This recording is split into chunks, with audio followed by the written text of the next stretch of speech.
to the Budget Committee this afternoon. We are going to be discussing the Municipal Economic Review and Outlook, as well as the Provincial Economic Review and Outlook. Thank you for the Minister for tabling it this afternoon in the sitting. Members, I'm going to first allow for introductions, as well as just for introductions online, so we can just know who is with us as well. And then if the Minister and the HOD can just introduce themselves and their team that are with us, whether in person or online, and then we can jump straight into the respective briefing. Members, I have been informed that the actual books of Mero and Pero have either been delivered to your offices or is in your inbox online in your emails. So you should be able to find it there. Perfect. Members on my left, first in the House, if you can introduce yourselves, please. Good afternoon. My name is Pat Lecker. Good afternoon. I'm Gillian Bosman. Good afternoon, Lorraine Quota. Good afternoon, Matlodi Masako. Thank you. If the members online could quickly introduce themselves, please. Good afternoon, Wendy Philander. Good afternoon, Chair. Good afternoon, Chairperson Regan Allen. Thank you. And I think I heard Honourable Allen and Honourable Wimby at the same time. Good afternoon, Chair. Khalid Sayed. Good afternoon, Honourable Sayed. Afternoon, Chair. Mireille Wenger. Good afternoon, Honourable Wenger. Afternoon, Chair.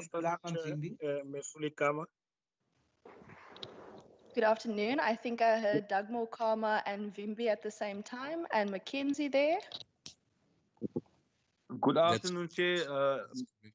Member Branke is here. Good afternoon. Good afternoon, Member Brankhuis.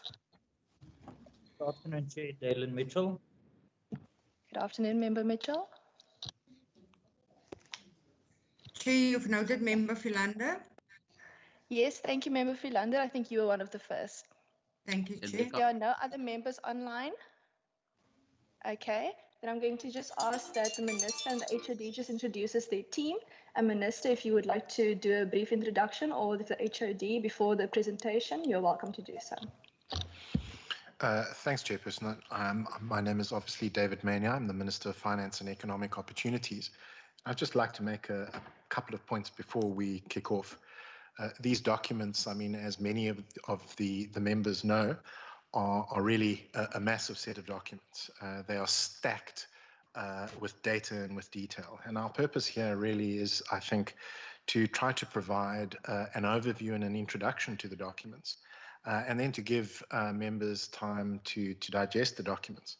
And certainly, I think as PT, we would welcome further engagement on the documents, and also feedback from members on what aspects of the documents they find useful, what aspects of the documents they possibly don't find useful, and any other data which they think would be, or which members of this committee think would be useful, so that we can build on what I think is a very good product. Thank you, Chairperson. I'd like to then just hand over to David Savage. Thank you, Chairperson. Yes, David Savage, the HOD of the Provincial Treasury. I think the Minister did a very good job in surveying the terrain of the Pero and the Mero in his speech, and I would just echo what he said now, is that this is a voluminous set of data that can be quite overwhelming. So our intention here is to give you, in a way, the committee, in a way, a reader's guide to make accessing the material easier as you go ahead, and we would very much encourage any further interactions we're able to have with members around the data, and we hope you find it as exciting and insightful as we do. There has been, I think we should note that we're the only province that produces data of this nature with this detail. And I think it is a valuable resource, not just for the provincial legislature and the provincial government in respective roles, but also for our municipalities. And we are going from here into a program of engagements with our municipalities that feeds into their own integrated development planning processes. So we are very keen, of course, to encourage a look at the evidence and the impact of COVID as government in its various shapes and forms tries to respond to the economic and fiscal consequences of this pandemic in particular over the medium term. And so we really think we've got a useful base, evidence base on which to sustain solid planning going ahead. We would very much welcome, as the Minister said, ongoing, not just the ongoing engagement, but also ongoing suggestions as what would be more useful information as we keep innovating with this, with these publications. They're a very important part of what we do as the Provincial Treasury. The team that will present is led by Dr. Roy Haverman, who's our newly appointed Deputy Director General for Fiscal Policy, Fiscal and Economic Services in the province. He's a recruit joined us from the National Treasury. We played a leading role as well, and he'll be supported by Mr. Anthony Phillips in the presentation. But I would be remiss if I did not recognize the extraordinary efforts over the last few months of the team in the Provincial Treasury and in other departments that collaborated on putting this together in an online environment. But let me hand over then to Dr. Haverman to take us forward. Thank you very much, HOD. Dr. Haverman, are you with us online? Thank you very much, Chair. Can you hear me? Dr. Haverman, you're quite soft online. If you can maybe just put your mic louder, perhaps. Is that better? Is it better? Not really. I don't think anyone can really hear him quite well. Chairperson. Honorable Dugmore, yes. Chair, thank you very much. Just on a point of order, in terms of the MEC speech, and I know we're about to go into the presentation, would you allow just one or two questions? I just have one question to ask to the Minister about what he's said in his speech and in his introduction, or how would you like us to conduct the meeting? Honorable Dugmore, thank you for joining us in the meeting this afternoon. What I'll do is I'm going to follow the format of previous Budget Committee meetings, where we first have the presentations, and the presentations we have today is Mero and Pero, and our first quarter outcomes. And then what I usually do is I allow for questions and answers afterwards. Given that the speech, including the documents, have been tabled and in our inboxes, obviously the speech is an overview of the documents. In the questions and answers, I will take the respective matters. Are you okay with that, Honorable Dugmore? Thank you, Chair. That's fine. No problem. Dr. Haverman, is your sound a little bit better perhaps at the moment? Honorable Chair, can you hear me now? Not really. Are you perhaps on two devices? No, I'm not. I'm just on the one. Is that better? I'm just going to quickly find out if we can increase the volume in the chamber somehow, perhaps.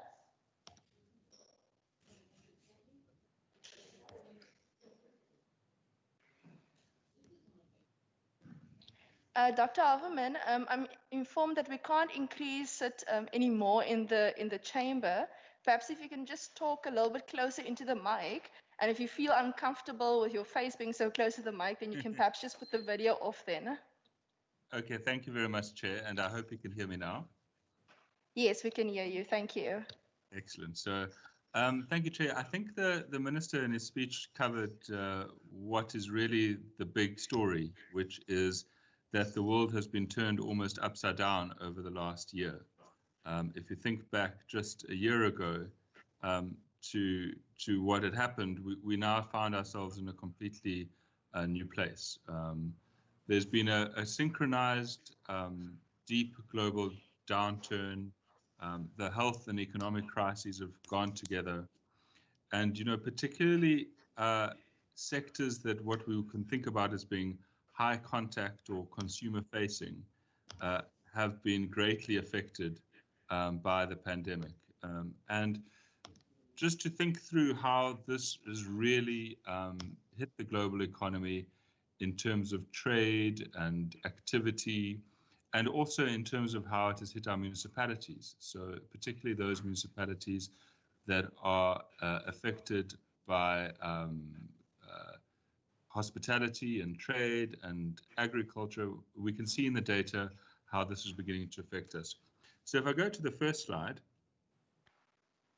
it sets out there what the intention of the document is. And it's really about how do we respond to this uncertainty? How do we navigate through what has been this extraordinary change in economic environment? The economy has begun to ail, although it was already actually in a bad condition before we went into the COVID-19 crisis. We were already in a recession when that took place.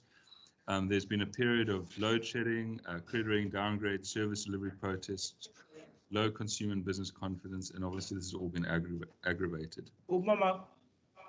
So what we really need is an evidence-based planning approach to inform how we go about planning and budgeting. I think we all agree that what we need to do is understand the data very well and also understand how we can more fairly, equitably, and sustainably distribute the resources we have.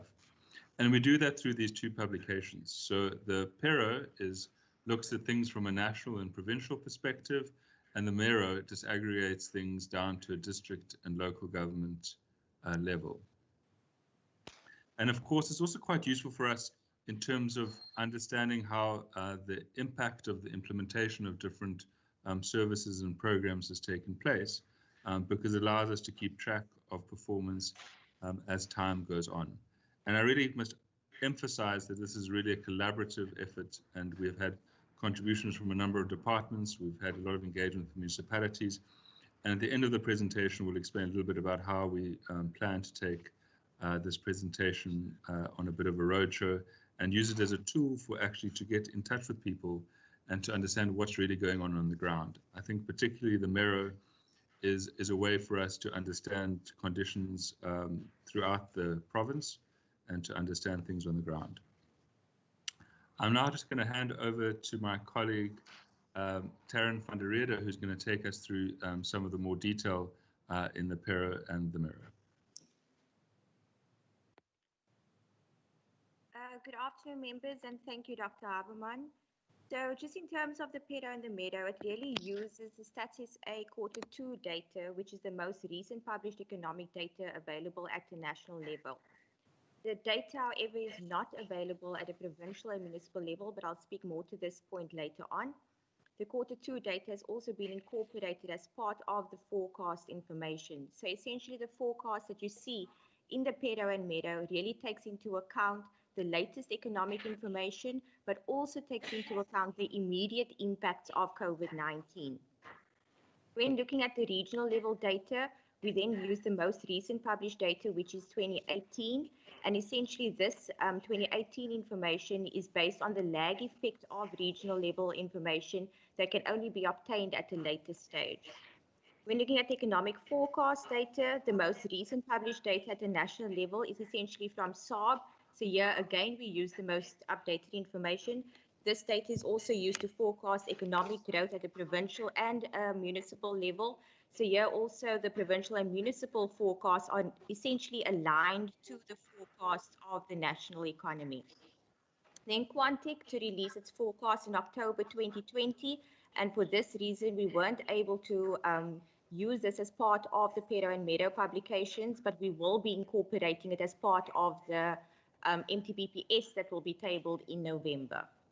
Next slide.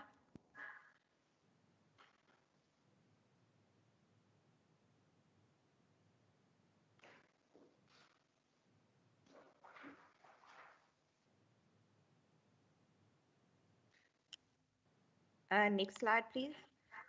Okay, then when looking at the global growth, you will see globally there was slower growth between 2018 and 2019. This decreased from 3.6% to 2.9%. The key reasons for this is really around the uncertainty with regards to Brexit, policy uncertainty, as well as trade tensions, particularly between the US and China. For 2020, we are going to experience a dip of 4.9% in terms of world output, and then expecting a recovery of 5.4% in 2021 as economic activity basically picks up again and economies start reopening. With regards to South Africa, in terms of national growth, also slowing between 2018 and 2019. As previously stated, we were experiencing a recession in South Africa before COVID-19, and therefore the average growth for 2019 is recorded at 0.2%. We are then also going to forecast a 9.8% decline for 2020 in terms of growth, and then recovery to 3.3% for 2021. And this is also as a result of the opening of the economy and the economic activity really picking up in 2021. Then with regards to the Western Cape performance, also in 2018 to 2019, we received a decline in terms of growth. And this was largely as a result of the impact of the drought during this period. Then also going to experience a dip of 6.9% in 2020 as a result of the impact of COVID-19 on the Western Cape's economy, and then also expecting us to rebound by 3.8% in 2021. Next slide. Then just broadly looking at the risks to the outlook from a global perspective, a crisis such as the global COVID-19 pandemic brings a high level of uncertainty as full impact is unknown and predictions worsen as the year progresses.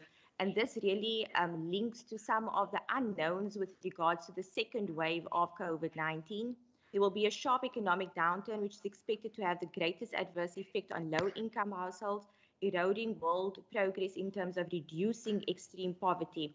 So here we really forecasting that overall socioeconomic well-being will decline worldwide and will also then result in increased pressures for government. With regards to geopolitical and trade tensions, there's tensions between the US and China, which are ever mounting and recently compounded, particularly due to the race to get a vaccine for COVID-19. From a national and provincial perspective, the adverse economic climate due to downturn will result in an increase in unemployment and absolute poverty. And you'll start to see this increase in unemployment rates coming through when Malcolm goes into the detail later on in the presentation. Then with regards to increased inequality due to the digital divide, and this was also a key point that was essentially discussed by my minister earlier on, where essentially the digital divide is largely caused by the lack of access to technology in particular communities, which will also impact on businesses and households. Then we have the issue of unreliable and interrupted electricity supply and the burden of failing SOEs. This will have a significant cost to production. So essentially in terms of businesses, it will impact business productivity and competitiveness, and it will also impact on the national fiscus as bailouts to SOEs become unaffordable over time. Then government debt levels are soaring and credit rating is deteriorating. Just in terms of the repayment of debt levels, it is expected that this will crowd out service delivery going forward. Then with regards to the Western Cape, the negative impact of COVID-19 response on tourism and the wine industry, and these are quite key and important sectors for the Western Cape, but I'll speak to the detail in a later slide. Thank you. So this slide just provides you with a sector percentage contribution to economic growth on average between 2010 and 2014, between 2015 and 2019, and then also 2020 to 2024. Very interesting to note in this slide in particular is the dip in agriculture, forestry, and fishing between 2015 and 2019. And here you start to see the impact of the drought coming in. However, we do expect that this is going to improve between 2020 and 2024 as essentially the rain levels start improving over time. Construction is also a very important sector in the Western Cape and also experienced a bit of a decline between 2015 and 2019. This decline is largely related to the impact of economic activity, a decline in the investment in infrastructure, as well as a number of red tape issues related to the construction sector. But we are also expecting that this sector does improve between 2020 and 2024. Then just lastly, the private services sector is a key driver of economic growth, having grown by 2.2% on average over the past decade. This sector also accounts for 64.1% of the Western Cape economy and therefore really leading the Western Cape economy or economic performance. Next slide. Then in terms of the key trends in regional sectors and industries, and these are really our key sectors for the Western Cape. The first is the agriculture and agri-processing, which accounts for 40.1% of exports in 2019. The Western Cape contributes more than 90% of national exports of blueberries, bulk wine, and pears. And as said in the minister's speech, more than 80% of table grapes, bottled wine, and apple exports in 2019.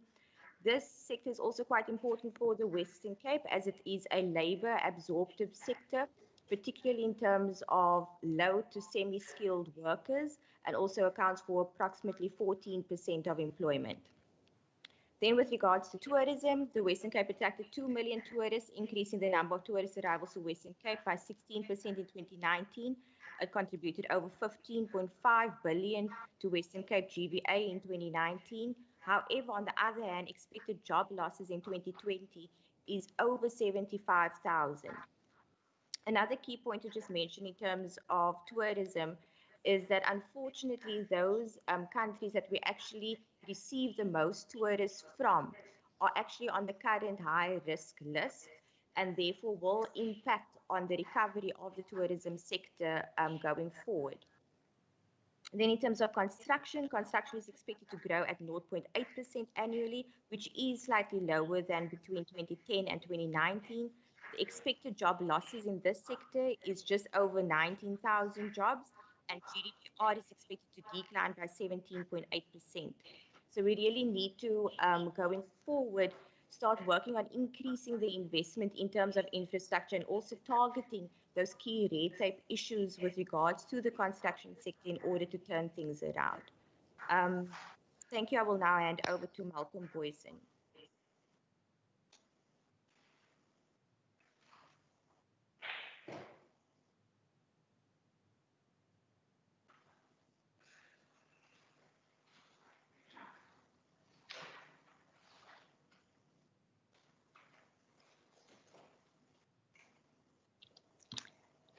Is the next presenter online?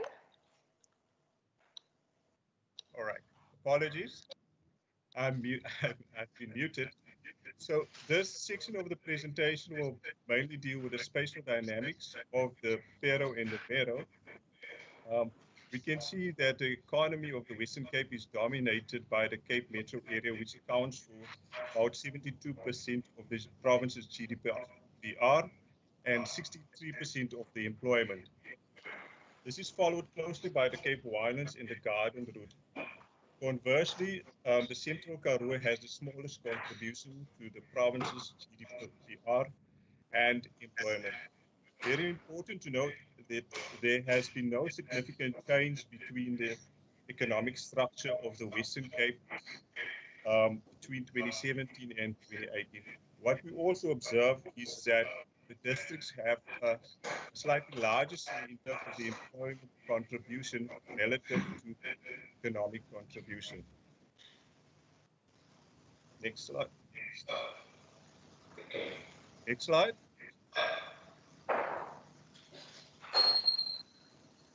Next slide.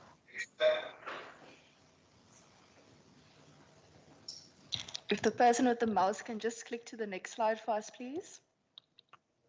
Apologies, colleagues. It appears that there's a bit of a lag on the system. That's okay. We'll give it a second or so. Thank you, Chair.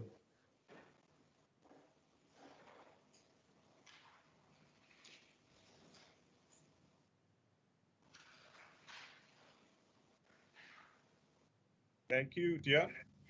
With regards to the GDPR contribution by sector and region for the 2014-2018 period, you can see that the primary sector has recorded, was mainly contracted, specifically the Cape Winelands, Overberg and Garden Route areas, while there were muted growth in the Cape Metro and the West Coast and Central Karoo. And that is mainly due to the impact of the drought. The secondary sector has also came under pressure, and that is mainly due to supply side challenges related to electricity blackouts and also to the restrictions. The tertiary sector has recorded the highest growth, and specifically the finance, insurance, and real estate and businesses sectors. Thank you. Next slide. In terms of this slide, we can see that 2019 has already been a bad year in terms of economic growth, but for 2020 we expect deep contractions, specifically for the Cape Metro, Cape Lines, the Overberg, and Garden Route district, and to an extent also Central Karoo. There will be a rebound in 2021, and Lines, Overberg, and Garden Route will be growth, the recovery in this regard with the Central Karoo lagging. Next slide. Looking at the labor dynamics from 2015 to 2020, we can see that the unemployment rate in the Western Cape has remained relatively flat at about 21 to 20.9%, and that is for the first quarter of 2020. Employment has increased from 2.3 million in the first quarter of 2015 to 2.5 million in the first quarter of 2020. There has been an increase of 462,000 working age population, and with the growth of 302,000 in the narrow labor force. Next slide. When we look at the labor market trend, some of the notable shifts that we see in the labor market composition is the labor force become more older, more educated, and there's also been a shift in terms of the racial dynamics. The younger generation obviously is more prone to move in search of better opportunities. The workers in general in the Western Cape are more likely to express job satisfaction, and this in essence is also related to the improvements in the HDI across all districts. The youth, there's possible urbanization as the youth shift away from the rural areas to the growth nodes. There's a link to retention rates as kids drop out of school as they are not qualified, but the labor market demands skills, so happens to require higher skilled people. Next slide. When we look at the employment creation from 2014 to 2018, and then for the estimate for 2019, we can see that there's a strong correlation between economic performance and employment. Job losses were prevalent specifically in the agriculture, manufacturing, and construction sectors. So whilst the Cape Metro created the most jobs from 2014 to 2018, it also incurred the highest level of job losses in 2019, followed by the Garden Route district. Next slide.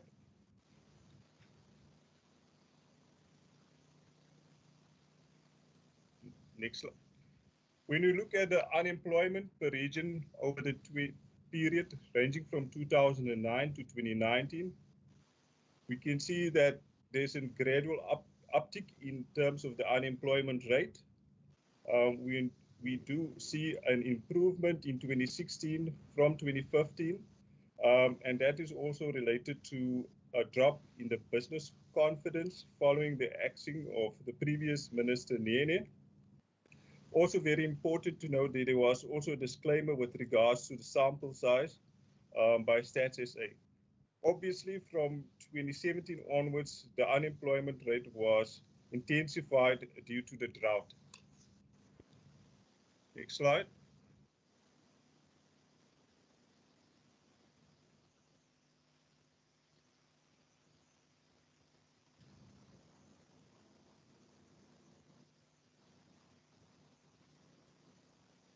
Next slide.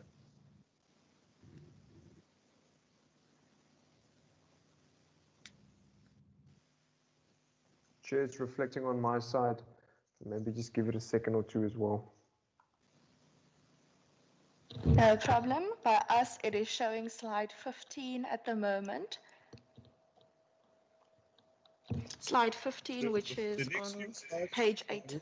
At the socioeconomic outcomes, and we experience inflow of population, and obviously that puts an increase on the demand for free basic services and also a rise in indigent households. There's a decrease in household sizes, which also means that there's an inflow of young professionals which are either single or couples have smaller family groupings in search of job opportunities. The income gap is widening, leaving a void where there is supposed to be an increase in the middle class. We also then see there's an improvement in the overall HDI, which is brought about by improvements in education and health outcomes.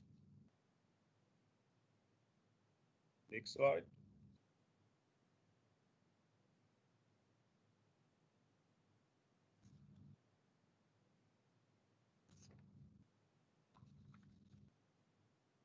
Next slide.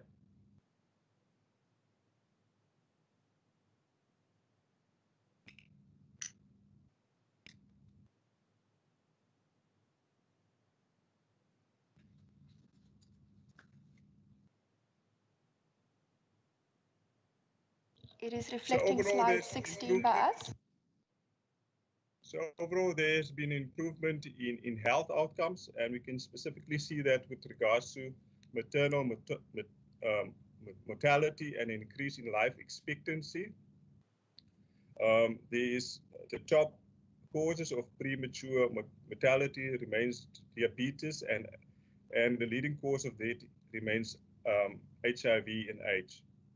With regards to housing backlog, that continues to grow, with almost 551,000 being registered. With regards to Western Cape and its municipality, service delivery remain high, but it becomes increasingly under pressure. And we also just highlight some of the key substance abuses, namely TIC, and some of the key leading crimes, specifically an increase in murder, attempted murder, and sexual assault. Next slide.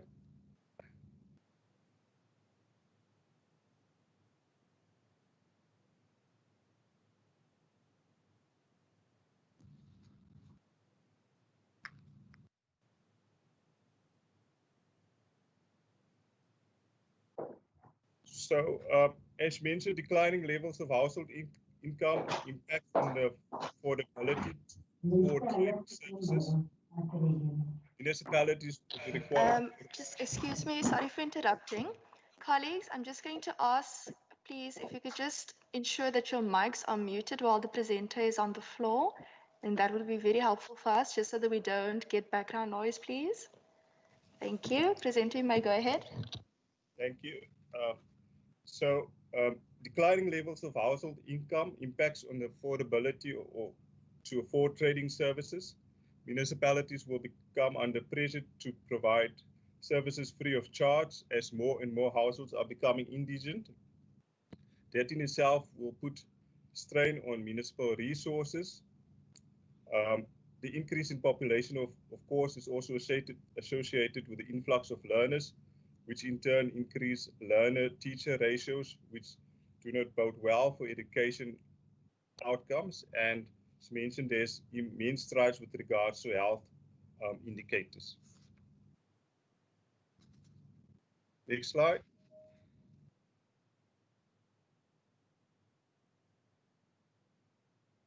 So we can see, although most households reside in formal households, there are also specific challenges with regards to housing, specifically in the Cape Metro, Knysna, Bito, and Stellenbosch areas. There's been reported declines in drug-related crimes in all areas, but the sticky issue remains the murder rate, and there's also an increase in terms of the influence of driving under the influence of drugs and alcohol. Can proceed to the next slide. Just in conclusion, Chairperson, This basically is a reflection of how the socioeconomic intelligence inform the integrated planning and municipal budgeting process, encapsulated in the very essence of the Western Cape government's evidence-based approach. We cognizant of the fact that the demand of services will increase exponentially while financial resources will remain limited. The data and information underpins informed decision-making and guides the budget allocations in terms of the current world, be that public or private sector. Accurate data gives an indication of the likelihood or rather probability of success of a project or initiative.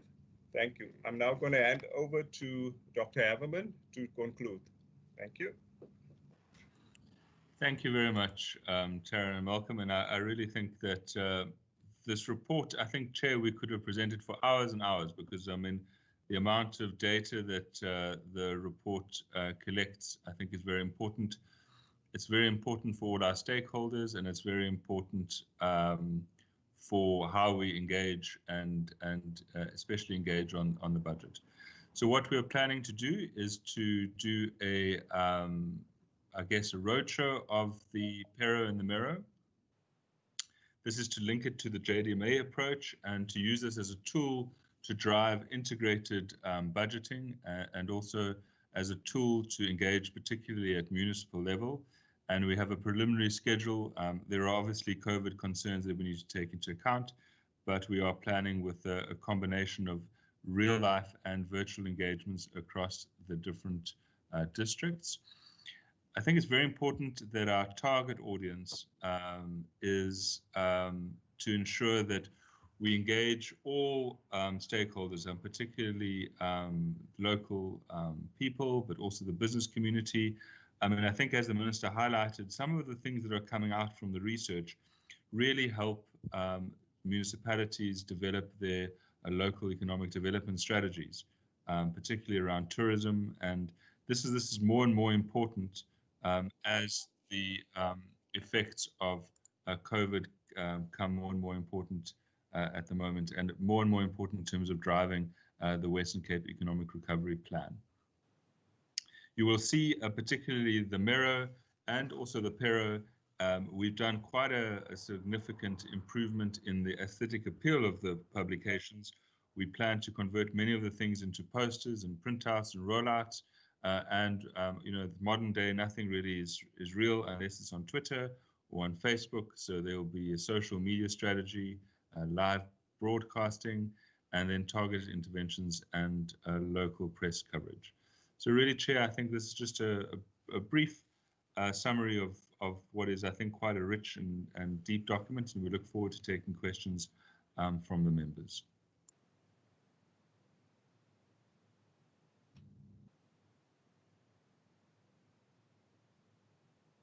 Have your phone on you, you can now aim your camera at that little at that thing on the screen, and it'll take you immediately to the relevant website address where you can download the publication.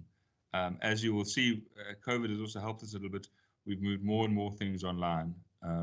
So this is really to make the publication as interactive and engaging as possible.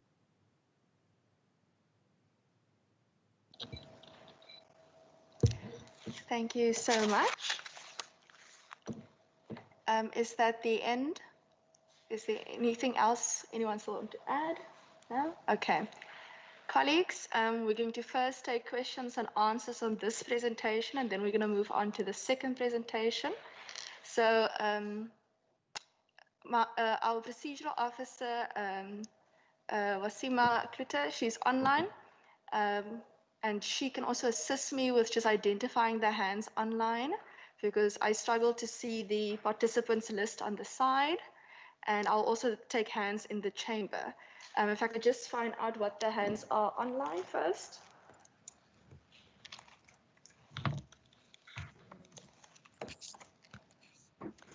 Okay, I've received a message that Honourable Dugmore has a hand up. Any other hands?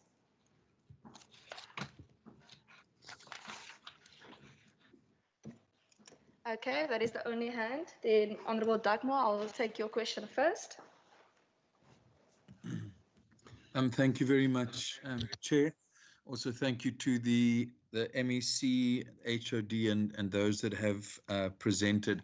The issue that I wanted to ask MEC Mainir, and I think it's also been highlighted in the presentation, is, you know, what emphasis does the province actually place on strategies to reduce inequality? There was a slide, you know, which indicates the key objective of the National Development Plan, which is both linked to reducing equality and as well as poverty. So, you know, when I look at, you know, what the MEC said and what I've seen just from the presentation, we obviously haven't had a chance to go through all the documents. What concerns me is that the issue of inequality is referred to in parts, but there doesn't appear to be a comprehensive approach as to what we actually mean by inequality in the Western Cape. For instance, in the MEC's input, you know, he talked about his concern, which I think all of us share as well, about how the digital divide contributes to inequality, with, you know, people who, you know, have been able to continue working from home, and possibly, you know, many communities who don't have access. So, you know, one understands how that form of inequality contributes to the problem in the Western Cape. But you don't see anything, and there was a reference, I think, in the presentation about an increase in income inequality, and it would be nice to hear some detail of that. In which sectors is that more of a problem than others? If we could just have a little bit of elaboration about that. But I think all of us are aware that when it comes to issues of ownership of the provincial economy, in terms of shareholding, in terms of various businesses, the issue of Black South Africans, broadly defined as African, coloured, and Indian, to what extent that ownership inequality, the issue of land, I think all of us are aware, although the Provincial Department of Agriculture wasn't able to give us an exact figure when it comes to private ownership of agricultural land. How many Black South Africans actually have ownership? They say they don't actually have an accurate record, and we should try and get that from the deeds office. So, and then towards the end, okay, the MEC focused on, you know, warning about a slow recovery, but also saying that we expect the Western Cape to grow slightly faster than national. Then he talks about no jobs, you know, the issue of crime, the issue of poverty. But and then he indicates, and I'm sure we will all be listening to the Premier's address on Thursday. But he talks about job safety and dignity. My concern is really, what emphasis does the province place on inequality as a driver of many of our social pathologies in this province? And how would they define inequality? There's been a reference to digital inequality, but does the province have a view on asset inequality in this province, the issue of ownership of business, ownership of land, and how that contributes to our pathology? So I'm interested in the view, and also from the Pero and the Mero. What is the province's approach to dealing with inequality? It's a critical issue in the National Development Plan, but we don't see a consistent approach coming through. Chair, then just two other quick questions. There's a reference in one of the slides presented around a decline in education outcomes. I think it was said either 2017, 2018. If you could just have a sense of what were the contributing factors. There's also a reference to retention rates, which are good relative in grades, I think 10 to 12, but there's reference to a decline in education quality over those 2 years. So I'm asking for, you know, what are the contributing factors to that? And then just the last one relates, you know, in terms of the MEC's input, he's talked about certain sectors, and I think he was referring to green shoots there, positioning around the SEZ for the green economy, talking about the BPO sector, certain agreements in Saldanha. There was absolutely no reference to public employment at all, either at a municipal level or at a provincial level. Earlier on, we had a presentation this morning in the Transport and Public Works on EPWP.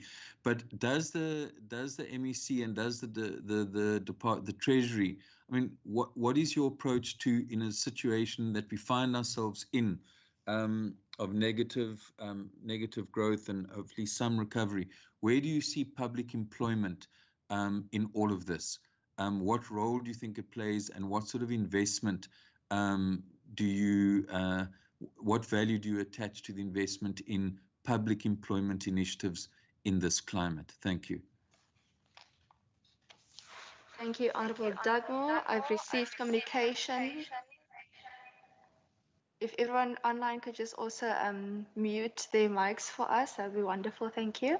I've received communication that Honourable Vimbia has their hand up, as well as Honourable Mackenzie. So I'll take the questions in that order. Thank you very much, Chairperson. Just, I think maybe it's 2 or 3 questions really from my side. The first one I see on when it comes to unemployment, the slide that was dealing with unemployment seems to be concentrating on the narrow definition of employment. And as we know that there's 2 definitions of unemployment. There's a narrow one and there's a broader definition of unemployment.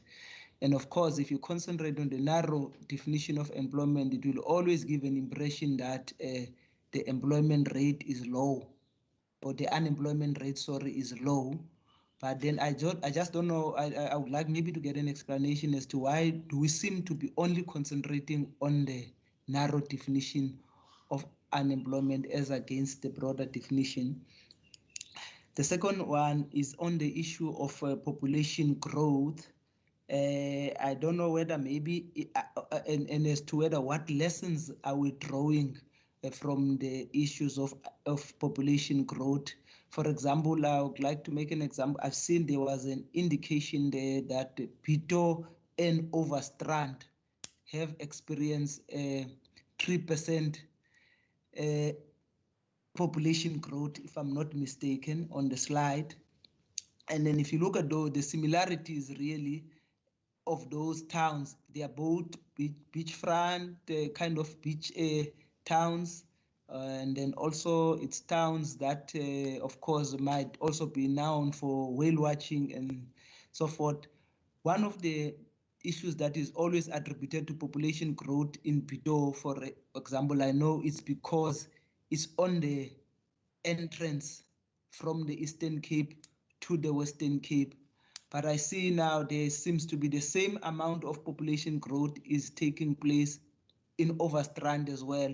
Maybe it might be good if maybe from people who are doing the research as to maybe what are the lessons that we are drawing out of that. Maybe as compared to some, with reference to lessons that we are learning, there's also been just on the last slide, there's been an indication of informal dwellings that are taking place. Again, there, I think there were some areas that seems to be having quite a lot of informal dwellings. By lesson, I want to mean that maybe what are the real causes, having done the research on these things, what maybe might have been the underlying causes of all these issues, so far as population growth as well as the increase in informal dwelling. The last question, Chairperson, will be around the issues of the industry analysis that were done. There seems to have been, I see at the beginning of the slide, we seem to have concentrated on the construction industry. I think it was the agriculture, and I think it was the tourism. I don't know whether it was 3 or 4. Now, if you look at those industries, maybe it would have been good if you can also have got to find out whether, to what extent has those industries transformed. By transformation, I mean to what extent has the previously disadvantaged individuals started taking ownership in those industries. I think I would have loved a research that will also concentrate on that, rather than just telling us that, no, look, there's been a growth or there's been a decline in this industry. We should also start looking as to what extent do this industry transform so far as making sure that we are achieving the objectives of inclusive economy. So maybe it might be good, maybe apart from just telling us that there's a decline, a slight decline or slight increase, but maybe to what extent are those industries transforming? Maybe for the future, Chairperson, maybe if we can also start looking, analyzing industries where you see that the previously disadvantaged individuals are involved in that industry. For example, transport industry. We know that to a certain extent, that industry is majority of it is actually owned by previously disadvantaged individuals. Maybe what growth is taking place in that industry, and to what extent can you also assist that industry not only to grow but also to modernize as well, so that it can also start competing on the same level that other modern economies are actually competing. So really my question, Chairperson, is that rather than sometimes also being told about these industries, maybe it might be good if we can get from the researchers to what extent are these industries addressing the issues of transformation. Thank you, Chairperson. Thank you, Honourable Mvimbi. Honourable Mackenzie. Thank you, Chairperson, and thank you to Minister Mania and his team. The Pero and Mero are indeed world-class research publication. One of the purposes of the Pero and Mero is obviously to inform policymakers and the department, etc., with regards to development. Let me ask a question straight, Chairperson. What is the biggest risk to implementing some of the key findings of the Pero and Mero? In my mind, I can immediately see funding, but I just want to hear clear from the partner, what are the biggest risks? Because we've done the research now, we know what needs to be done, what are the biggest risks? Then secondly, Chairperson, one of the massive opportunities that has come out of this obviously is we know agriculture, agritourism, agri-processing. And one of the things that people sometimes forget about farms is people just expect wine on a wine farms. There's so much more than wine on wine farms. Obviously wine tourism, etc. And this question particularly to the minister, when he sits on the MINMAC and raise some of the concerns, for example, yesterday, I saw the German ambassador tweeted yesterday frantically when a list was published for the COVID high-risk countries, and he said, "Attention, attention!" Clearly frustrated and angry.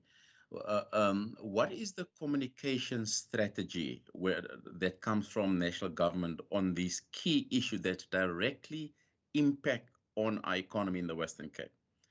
Because if one of our biggest trading partners found out on Twitter yesterday afternoon, I think it was 2, 3 o'clock, that his residents or his citizens can't come and tour here immediately below in a high-risk country, it has a severe impact for small businesses in Beaufort or Worcester or Kanaland. Does in the MINMAC, do they communicate this is coming, Minister Mania? Do they ask for your input in the Western Cape? Because this impact on our economy, impact of people that has jobs, and that will be applicable for all the industries that you as the provincial minister will have an impact on. And then on the agri-processing, when we see, and I think it was mentioned earlier on in the presentation also, when it comes to policy uncertainty, when the research was done, and obviously you speak with the farmers, the farm workers, etc., are they worried? And sorry, on a level of, I know they're worried, on the level of 1 to 10, when the researchers did their research, on the scale of 1 to 10, how worried are they on the policy uncertainty, particularly when it comes to dealing with farming and farmland and those issues? Because their biggest concern, in my opinion, I speak for myself, would be food on the table, and I'm worried about food in the shops. So how worried are they when the research was done? And obviously, the policy, again, coming down to national government, when you go into these meetings, how do they communicate some of these intended policy changes except what we see in the newspaper? Because it seems that somewhere somebody doesn't understand that when you shut down an airport, it doesn't only affect the airport staff, it affects the whole of the country. And then on the last point, and it was raised earlier on in the presentation as well, on the funding priorities.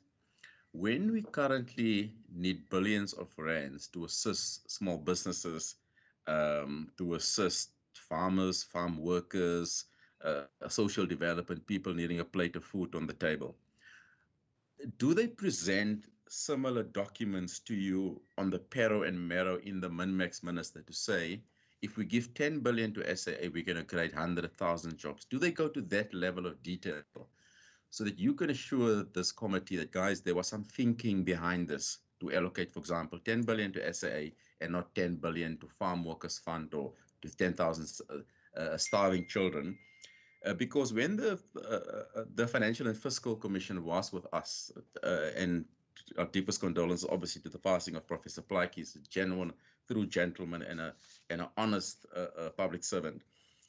It seems that the national government get the documentation from the Financial and Fiscal Commission on a yearly basis, and they come and present to this committee, and all members in this committee serve on in Parliament, but it doesn't get to be implemented. At the level of Treasury, when you sit in those MINMAC meetings, do they get these documents and do they take these things into account before they make some of the decisions? Thank you, Chair. I'll leave it at that.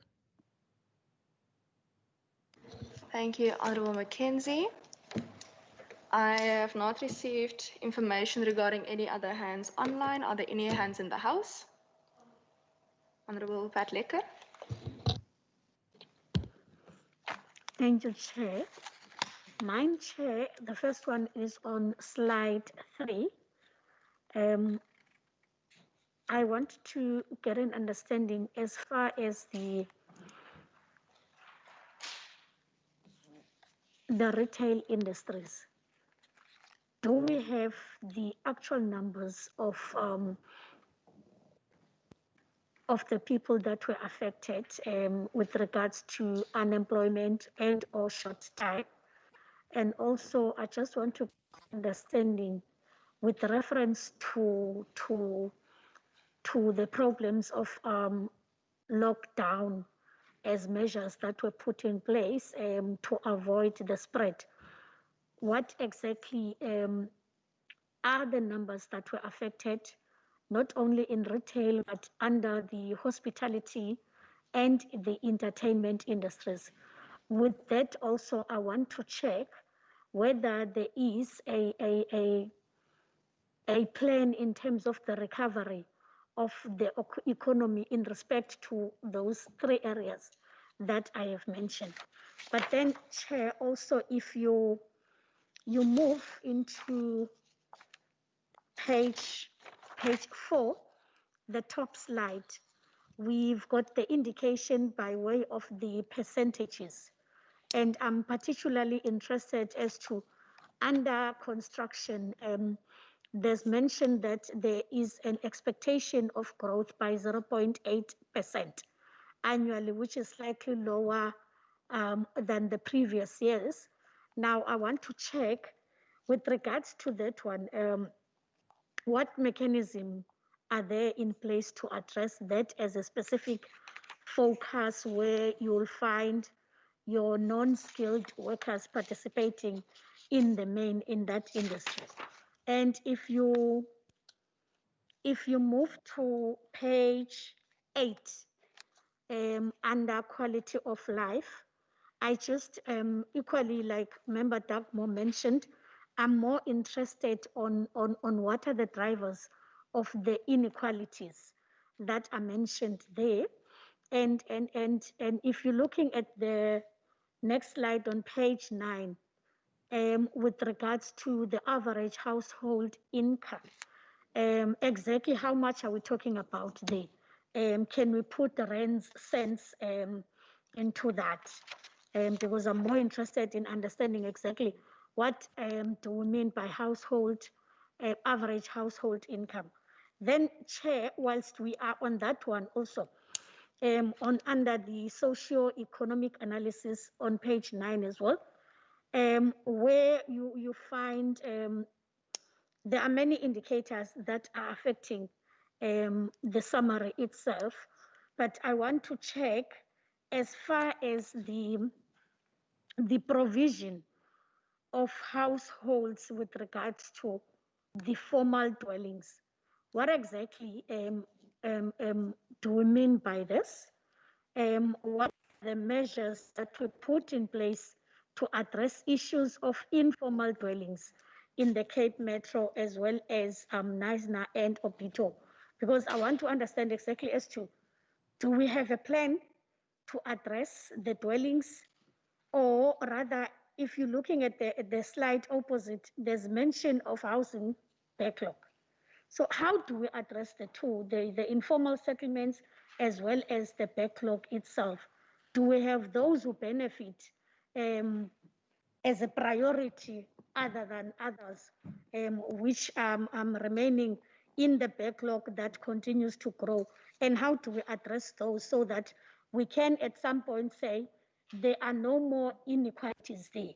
We have addressed the other thorny or teething issues that were in existence. Thank you, Chair. Thank you. Given the amount of people, I'm just going to throw mine in quickly as well.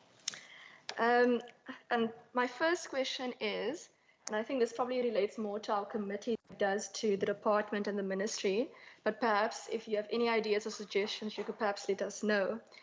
And I think that we all need to have a discussion regarding the legislative process of MERO and PERO, because it goes through a different process as budget. So the way that the budget committee notes the MERO and PERO is completely different to how we consider the budget process, for example. And I think that if we have any suggestions or recommendations, that we need to have a discussion.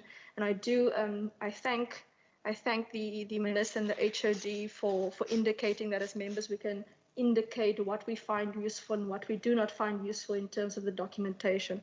But I think that we need to ask what is the process, what should the process be, and what do other countries do, given that the Western Cape at the moment is the only province that puts together information in such particular detail. So it's not exactly like we can go to another province and ask for assistance necessarily to make things better in that regard.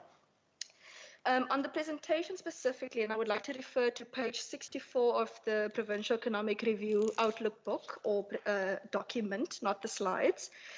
On page 64, I saw at the mineral fuels, mineral oils, and products of their distillation, bituminous substances, and mineral waxes, that we have almost an exactly same percentage in terms of exports as we do imports into the Western Cape for 2019.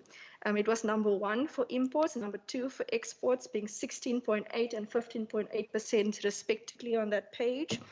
And I would just like to understand what is the difference in terms of what exactly we export in that particular industry, and what exactly is the difference into what we import and what we export. And the particular, I just wanted to know, and this is probably a technical question, bituminous substances seems to be listed separately to mineral fuels. I just would like to understand why that is, because if I understand it correctly, that relates to coal and possibly platinum. But if I understand it correctly, coal, for example, would also fall under mineral fuels. So I just want to understand if there's a particular technical definition that I'm missing. And then on that same page, I see that medical and surgical instruments and apparatus, as well as pharmaceutical products being number 7 and 8 of our imports. And if I remember correctly, last year in the MERO and PERO, that it was actually higher. And that there were also questions regarding the demand in Africa and importing this and using the Cape Town airport to import more pharmaceutical products in order for the distribution into Africa. So I just want to understand what the difference is now and why it's not higher on our exports list, given that we also want to focus on Africa, and exporting into Africa is also an export, essentially. And how does this relate to the African Free Trade Agreement? And then finally, I would like to understand, during the reporting period of this Mero and Pero, what was the impact of load shedding on industries and households? Thursday last week, for example, the Finance, Economic Opportunities and Tourism Committee went to the Eskom Ankerlig power station, and I specifically asked the Eskom officials, are we expecting load shedding in October and for the rest of the summer period, especially in the Western Cape? And the answer to my question was, if there are no breakdowns, then they don't expect any load shedding. Now, that is a bit of a two-edged sword, because one can't necessarily predict where the breakdowns will occur if one does not know that one's maintenance is on schedule. They have assured us that their maintenance is on schedule, and that and they've given us the list and the deadlines for their particular minor and major deadlines for maintenance. But I would just like to know, how does this impact in terms of GDP and possibly even value? I know sometimes you use the measurement of rand value when it comes to the impact of load shedding. And then I will take note of some of my specific questions I will take to the committee as we are, as committees, able to also unpack that in more detail then. Thank you.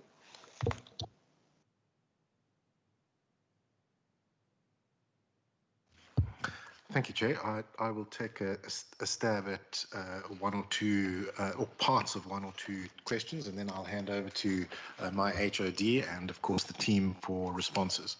Let me start by once again welcoming your commitment to a discussion about the process that we use to deal with the Mero and Pero.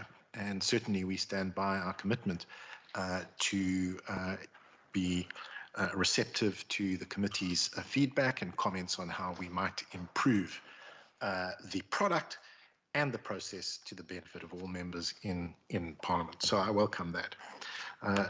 In response to the Honourable Cameron Dugmore, I, as he knows, pointed out or noted in my speech that inequality, according to the data that we have in the document, has increased, and that comes as no surprise.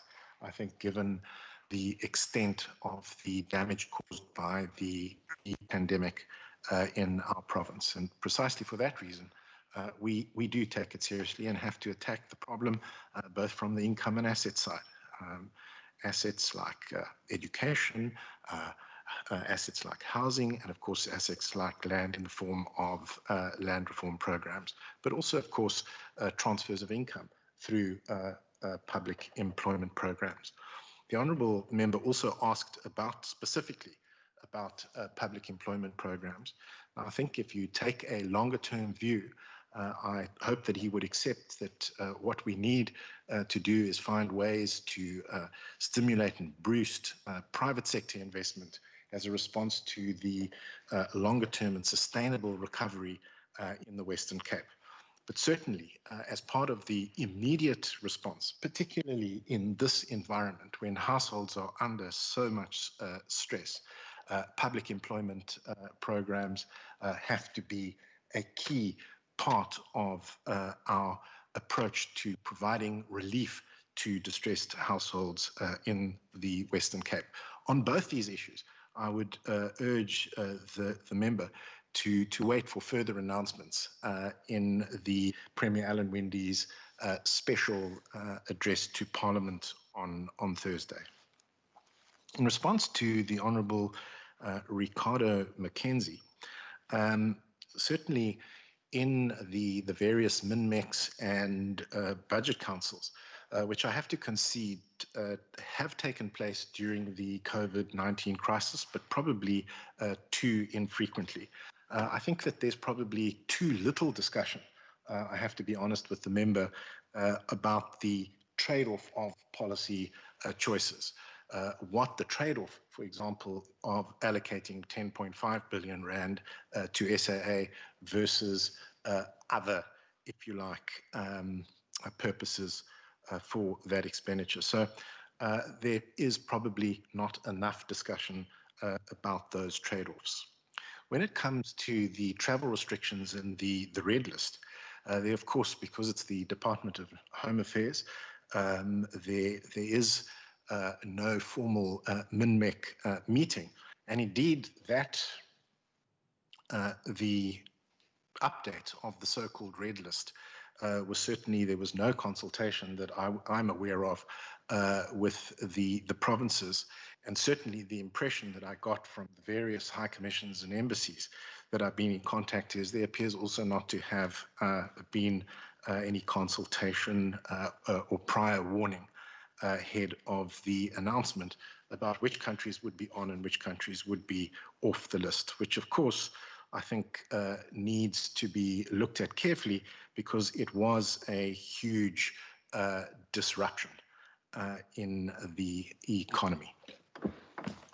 The honourable member then also asks, well, what are some of the bigger risks? Now, there are all sorts of risks that we've identified to the provincial outlook, but certainly sort of including the energy and, of course, the significant fiscal constraints, not to mention, as I've said, a risk of a second wave and an increase in the rate of infections. But also, I mean, we have to look at some national policies, which I think are a significant constraint on growth in our province. And I'd point to the Port of Cape Town, where clearly I think we need to look at further private sector, if you like, participation in the operation of the port. And it's precisely for that reason that I was delighted that President Cyril Ramaphosa mentioned specifically in his economic and reconstruction speech that attention would be given to the various ports, including specifically the Port of Cape Town. So I hope that we, over time, can open a discussion with national government and the entities about a different set of policy options, which I think will lead to further efficiencies and enhance the competitiveness of the Western Cape. Thank you, HOD. I'm assuming you're going to indicate who will be taking which questions online or physically.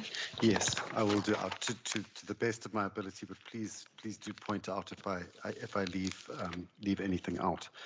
I think the first point I should just point out to ministers is that the PERO and the MERO set out to provide the baseline evidence rather than to present a plan. And the ministers talked to some of the process that a speech by the Premier and so forth that's forthcoming, but it doesn't presume to be that strategy or plan, but rather the evidence base. In terms of trends in the economy and in society that we are able to measure. I think that a measurement is complex for two issues beyond the data issues that we've put on the table and are covered in the one slide that Taryn van der Reede spoke to. The first is that data at subnational level is not as easy to come by as it is at national level. And when one goes below provincial level and starts to look for firm level data at provincial or municipal level, it becomes quite complicated indeed, because, for example, a firm operating in the Western Cape may be headquartered in eThekwini, and it's in eThekwini that it reports data that then is captured as part of KwaZulu-Natal, but is actually the economic activities in the Western Cape. So just to give a flavor of the complexity of capturing subnational level data as we attempt to do here. So we are a little constrained in the data sets that are available to us. Added to that, then, is the complexity of disaggregating what has happened in terms of the recession that the South African economy was tipping into with the shock of the pandemic. And you asked a question around what the effects of load shedding are. Well, I think the recent round of load shedding in particular, those effects are going to be very difficult to disaggregate as what is a lockdown effect, what is an energy effect. But we know that both effects are negative. But to be able to kind of cleanly slice them apart and say, well, this can be apportioned here and that apportioned there is going to be complex over this time period. We would very much welcome a discussion around how we can position Pero and Mero to be more valuable to the committee and in the overall budget cycle of government. It's a diagnostic lead-in to a policy statement, the medium-term budget policy statement that the minister will table in November, and then of course that leads on to the medium-term expenditure framework that is tabled in March. So one of the questions that we are asking, and we were slightly disrupted this year, I think as the chair knows by COVID and the lockdown ourselves, is how much earlier can we move this in the process so that there's more opportunity, there's more time to digest it as a more distinctive stage in the annual cycle that we go through. I think that the minister had dealt with the interesting questions raised by Honourable Dugmore. Clearly, the document points out there is rising inequality, but alongside that, improvements in human development, the Human Development Index for the Western Cape. Now, that's likely to be, and we aren't able to measure them yet, have been significantly disrupted by COVID, and I think that the minister alluded to that in his speech. There are many different, inequality itself has many different drivers, generally income and asset inequality of different forms, and again, we have a data limitation issue. The question on the ownership of the provincial economy is a particularly difficult issue to measure for the reasons that are outlined. What I would alert members to is that part of our procurement disclosure report, which is a platform, a complementary platform to this that we're building on the transactions of government, which is something that we can measure because obviously we're watching that. We are giving an insights into SMMEs, into the extent of black ownership of firms who are transacting with the provincial government. And we're looking to build that out, which allows us then to have a proxy measurement of sorts as into particular sectors of the economy, given the difficulties of measuring it through national data at a sub-national level. So there's definitely room for us to move forward there and an opportunity to integrate different data streams going forward. The question of public employment programs at a policy level, public employment programs are very well suited to radical cyclical shocks like what we're facing now, as the minister had mentioned, not to the deep structural issues that may lead to high levels of structural unemployment in an economy. Those need a structural solution. There are a range of design parameters that we're fully aware of in the public employment program space. What makes them work? What makes them fail? We've looked at, for example, what's happening in India, what's happening in Greece, and other places in the world in this respect. The challenge we have as a provincial government is that many opportunities for rapidly scalable programs are actually at municipal level, in terms of, say, for example, verge cutting and so forth. But there are programs that we can and that we want to scale. It's not just simply giving someone a saw and say clear alien vegetation. One needs to establish the whole value chain. When it comes to things with large capital input sides, for example, roads, that's got a lag time. And so can be more complicated to pull off. But that's certainly an active technical discussion in the province at the moment. The question, and I was very pleased that members picked this up around urbanization in the ongoing trend towards the growth of our urban spaces in the province, which is historical trend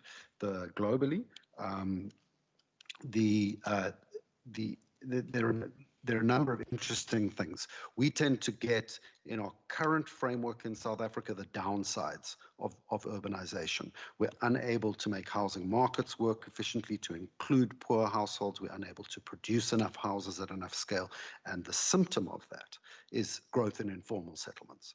But urbanization, if one can address those downsides, can be an enormous enabler of poverty reduction and growth. And we've seen that on the eastern seaboard of China, for example, and we're seeing that in places in India. And historically, we've seen that in Europe and the United States. So there's a major opportunity for the province in that we are attracting growth in our urban centers and migration towards our urban centers, and that's likely to accelerate under COVID, although we don't have the data yet on that. And if we can make sure that we are unlocking the key dimensions of what makes our urban spaces work, land and housing markets, transport markets, and the provision of social services that support healthy, productive communities, then we're going to unlock the energy of those migrants in particular. And there is quite a lot of empirical evidence that supports that, and so that is very much a focus of where the province is trying to move to unlock that potential from growth, from urban growth. The question I think I will ask, I'll ask Dr. Haverman to address Dr. Mvimbi's, Mr. Honorable Mvimbi's question on the narrow and broad definition of unemployment. There's been some interesting variations also in the recent quarterly data here because of the nature of the lockdown and what that means for discouraged work seekers and so forth, that he could perhaps refer to in that respect. And then I hope I've addressed the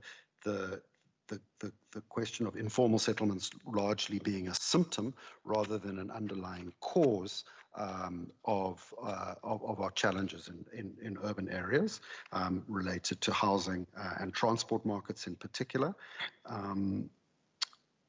And you, Chairperson, you had a number of, I might say, admirably technical questions on bituminous oils and waxy products that I think our colleagues from DDAT may be better placed to speak to, but I will give my colleagues Tony Phillips and his team a chance to respond to that as well.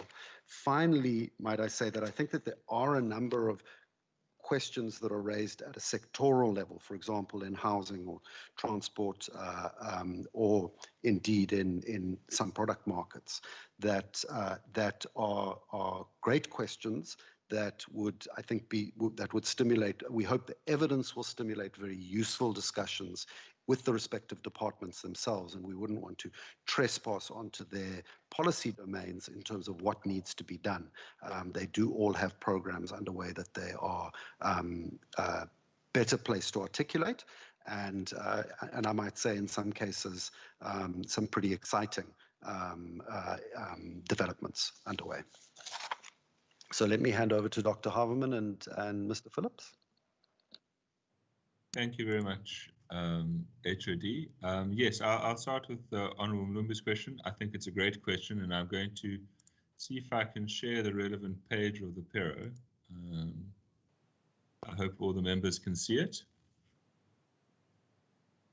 But what it tries to answer the question, I think, because I think the point's very well made that something really interesting has happened in the labour markets, and that is that both the number of employed and the number of unemployed have gone down. Now that sounds quite a sort of counterintuitive, but what has really happened is that the number of not economically active people has risen. And basically what has happened is that more and more people are just simply not searching for work, partly because of lockdown, but partly because they are becoming more and more discouraged. And so it's much more important to actually focus on the number of employed rather than the unemployment rate. And there, what we've done is we've tried to show in a graphic sort of what's happening to all the different parts of the narrow and broad rate. So the narrow rate does just takes the number of people that are looking for a job. So it doesn't look at discouraged workers, but the broad rate excludes discouraged workers in the definition. I also just want to briefly touch in on and just show the honourable members the chapter on the inequality and socioeconomic developments in the province. So if you go to chapter 5, you'll see that we do quite a lot of discussion on what's happening both from an inequality perspective and from a human development perspective. So as the HOD said, there are two things happening. Both human development is increasing and the Gini coefficient is increasing. And we know also that life expectancy has risen. And this goes into a little bit of detail about where the deaths are, highlighting the fact that there have been a number of excess deaths, which is a better way of measuring deaths rather than the COVID-19 deaths, because often there are comorbidities present, so it's sometimes quite difficult to identify when there's a COVID-19 death or just a COVID-19 related death. Generally different types of leading causes of death, and then goes into quite a lot of detail, I think, also to the question on housing and meaningful services in the Western Cape, and substance abuse and crime. Just to sort of identify specifically what the HOD highlighted, which is that actually the Western Cape Gini coefficient is lower than the national one, although there's a little bit of a worrying increasing trend on both of those. And then also Human Development Index, which is interesting because it differs a little bit district by district, but also on aggregate in the Western Cape, it has been rising, and it's higher than South Africa more generally. There were quite a few questions on breaking down the developments. I think someone asked the question about Plateau, and I just wanted to open up the mirror, which goes into quite a lot of detail on each of the different areas. And I'm going to take you to Plateau, and then I'm going to ask Dion just to come in on, or Malcolm to come in on those specific questions relating to how they work. But I thought this is also an opportunity just to highlight, as we said, the look and feel change. So this is, I've now opened up the mirror, and this is the section on the Garden Route District, which obviously includes Canada, Hessequa, Mossel Bay, George, Ocean, Plateau, and Knysna, as it said. And there we've got quite a lot of analysis on what has been happening from a population growth perspective. It is, I think, as very correctly highlighted, quite a growing area. So the number of households has been rising, average income and so forth. And also, and that also links to the question from one of the honourable members about the actual levels of household income. So if you go to each of these pages in the mirror, you'll see what we've tried to do is very simply just identify what the average actual level of the household income is district by district. And this is one of the few publications that actually goes into that level of detail. And then also highlighting, obviously, employment and trade dynamics in each of those districts. So that, I think, goes to a very nice discussion about, as the HOD said, this is a very useful way of looking into comparing districts and understanding what some districts are doing better and what some districts are doing worse. And that helps us when we go into engaging with the municipalities, because we have a whole program of work of supporting municipalities, both those that are distressed, but also those that are doing quite well.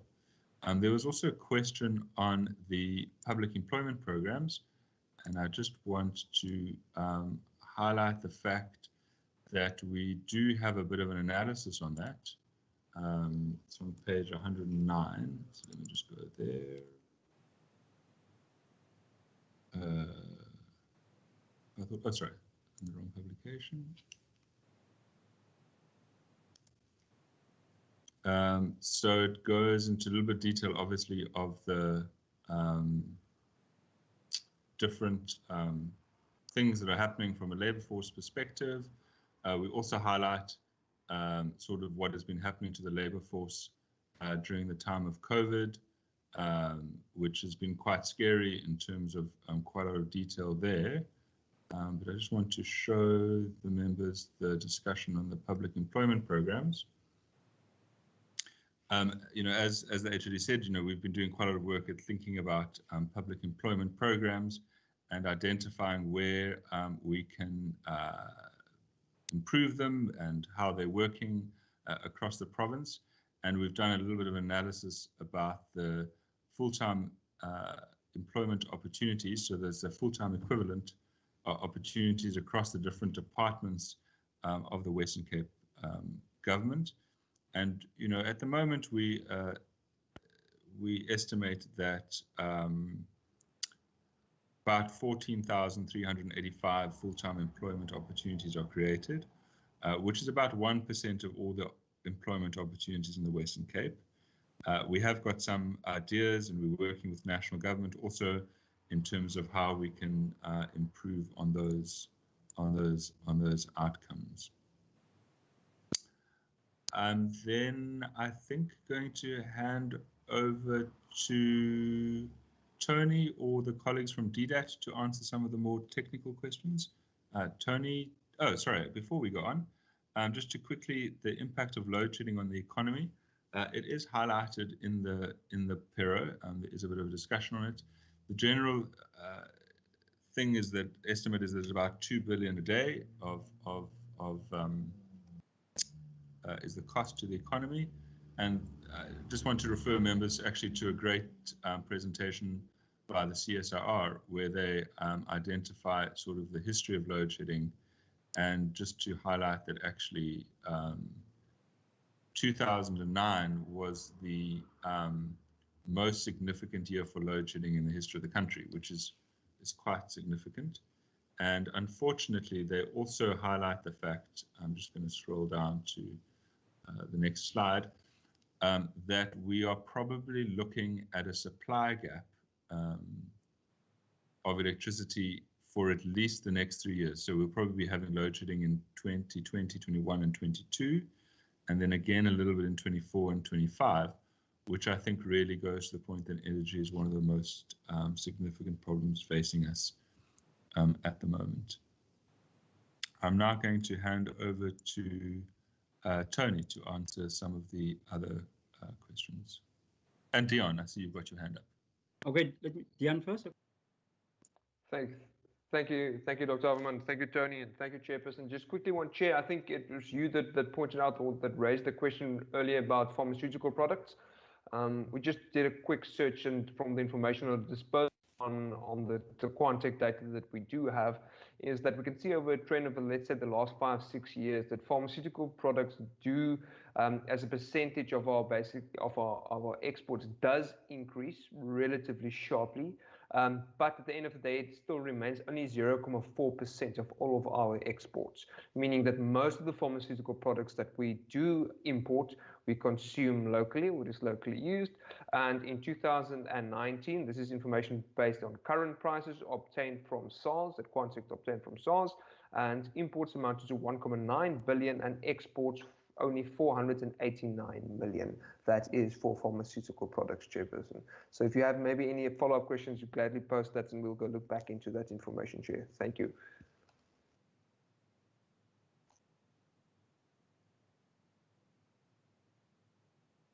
Mr. Phillips, would you like to add anything? Or just coming back to the slide, Chairperson, actually, I think what we've done actually with this thing, not necessarily an economic classification, but actually grouping a number of products actually that we import and then process, and then actually some of them that we export, particularly, and you asked the issue around vitamins or basic substances, basically, these relate more to if you take crude oil actually, and you actually having to extract the tar out of it, actually, that actually makes the surfaces of the roads basically on the one. And the other one deals more with the distillation basically of products actually into what we export in terms of our fruit and our veg, basically in terms of those elements, mineral waxes, etc. So it's more just a categorization of the elements that we import basically, and then obviously process and export. Thank you so much. Colleagues, before I take any follow-up questions, I would like to request a 5-minute comfort break if everyone is in order with that. Going once, going twice, and also I need a new pen, so I need to quickly run to the office. Okay, colleagues, with that, we are taking a 5-minute comfort break. Thank you.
An extra pen. We will now continue with the session. I'm going to take any follow-up questions now, and please note this will be the last round of questions on this presentation so that we are able to get to the next presentation. Any hands? Going once, going twice. Okay, I see no hands. Colleagues, I would then like to, sorry, the running has just got me a little bit out of breath. I would like to encourage then that the various committees take sections or industries that have been reported on, that evidence has been received on based on the MERO and PERO, to take those to committees and to really to go into the evidence and to use the evidence to also see how further budgetary documents will be based on. Thank you so much. We will now go to the second presentation, and should the Minister wish, you're welcome to leave us, as is customary when it comes to the quarterly performance report. Thank you so much.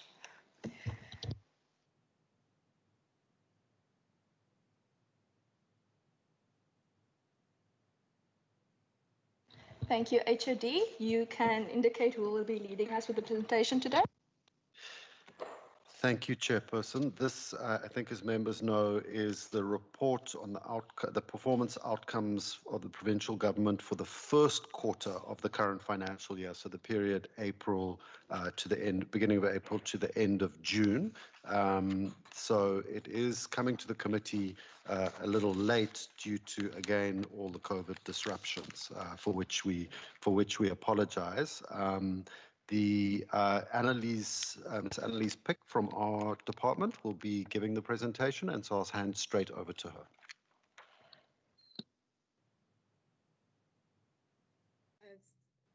Thank you, Chair. Thank you, HOD, to the members.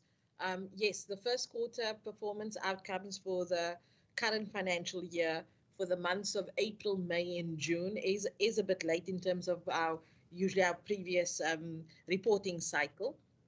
But COVID-19 has had, and I'm pretty sure has had a huge impact from us, not only from an administrative perspective, but also in terms of reporting, both at the national level as well as at the provincial level. So as I indicated for the first quarter, what we need to remind ourselves that this is a quarter that was, in terms of, for the majority of the time, we were in level 5 lockdown.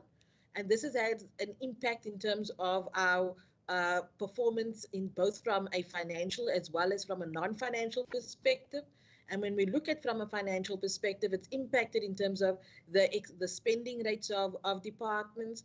It's impacted our infrastructure rollout, as well as in terms of from our revenue perspective in terms of our collection.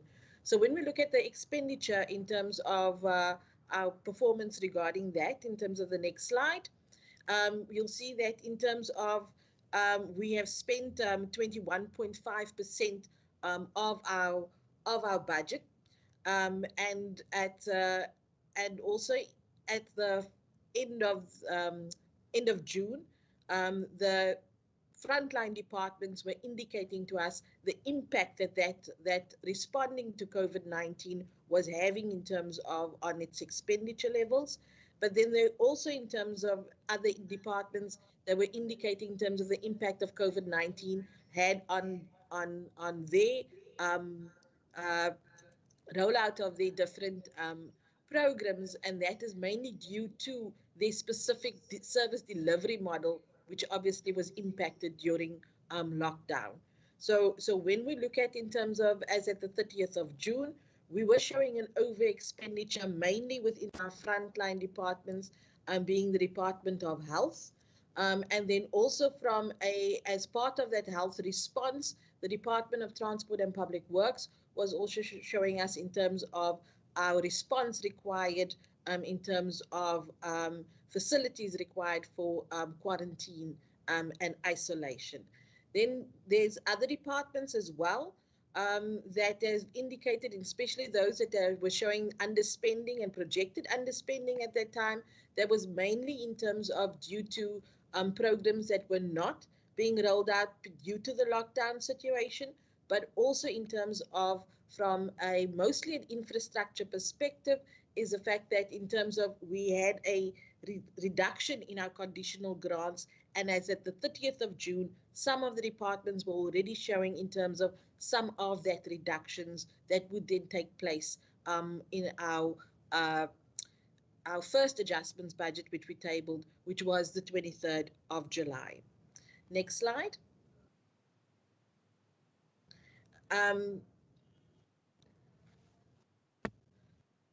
Sorry, Chair, we'll just wait. There seems to be a delay in terms of switching over to the next slide.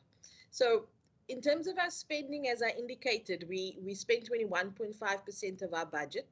And at that stage, we were looking at a 2.9 billion rand over expenditure. As I indicated as well, that this 2.9 billion rand over expenditure that was indicated in 30th of June was mitigated through our first adjustments budget on the 23rd of July. So from the health perspective, when they were showing the 2.8 billion rand that they were at that stage projecting to spend, and that was due to the initial response to COVID-19. We would remember that in the 23rd of July budget, we then tabled in about 1.8 billion rand towards health in order to deal with that initial response. Transport and public works at 400 million, that over expenditure that they were indicated for quarantine and isolation. Eventually, we made a allocation in the first adjustments budget for quarantine and isolation. Other departments that showed pressure due to COVID is in terms of for the Department of the Premier, due to the large-scale mass communication campaign that was required for COVID-19 for phase 1 and phase 2 of the communication regarding COVID-19.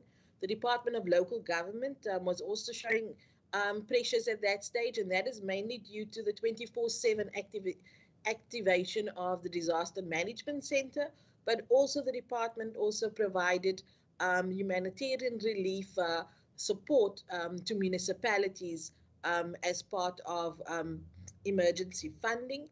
And then lastly, the over expenditure showed by the Provincial Parliament at that stage is due to unforeseen once-off gratuity payments made to members that have exited in the last Parliament, and that will be dealt with as part of the second adjustments budget, which we tabling in November later this year. When we're looking, next slide, when we're looking at the public entities, the public entity expenditure, very similar impact that COVID-19 and the lockdown had on public entity expenditure. You'll see that public entities spent about 20% of their budget in the first quarter, and they were also showing in terms of some underspending due to the impact of COVID-19 on the various service delivery models by the public entities. On the next slide, it indicates to you regarding some of those public entities a little bit more detail. Regarding the Western Cape Nature Conservation Board, they were showing an underspending of 25 million rand, and this is really due to the lockdown regulations, especially from a revenue perspective. So that meant that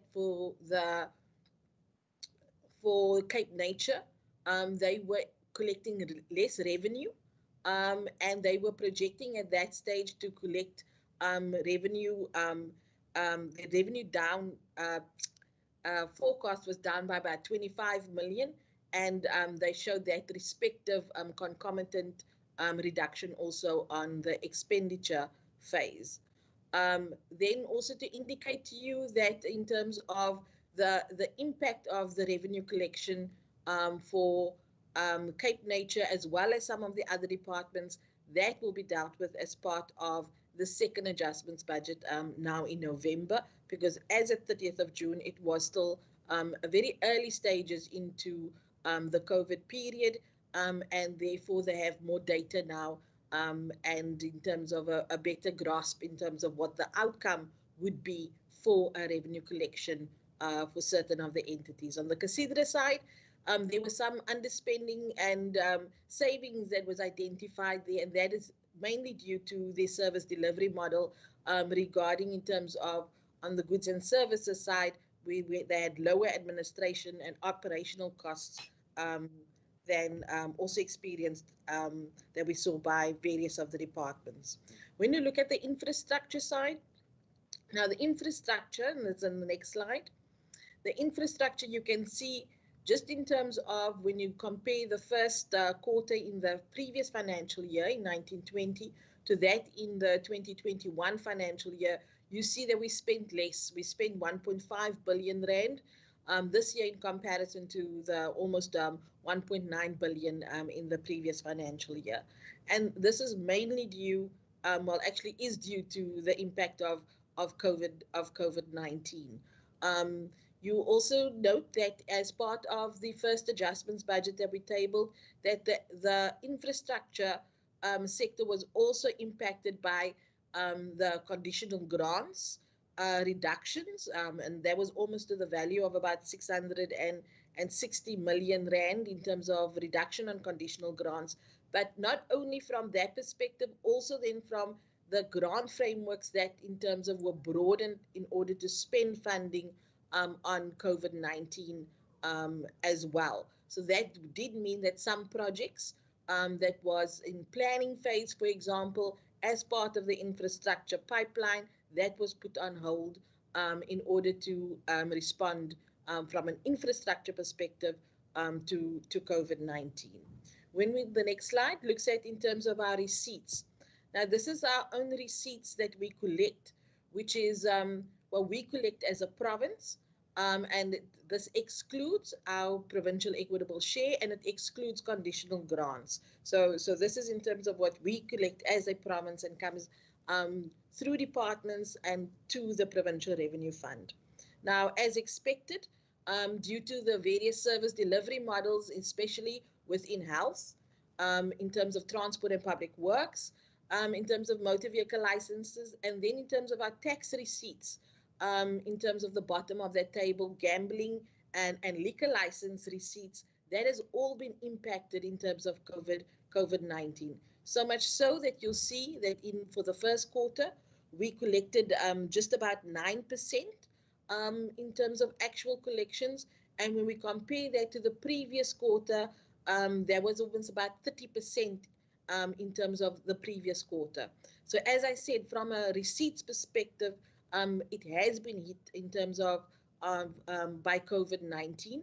And in terms of our second adjustments budget, there we will be able to, in terms of respond in terms of the projected under collection due to COVID-19. On the next slide, it indicates in terms of the major impacts of COVID-19 on our transport and public works department. Now, we do know that the major collection for them is the motor vehicle license fees. And as that was impacted by the regulations that was passed in terms of the national lockdown. So the public could not pay their car license fees.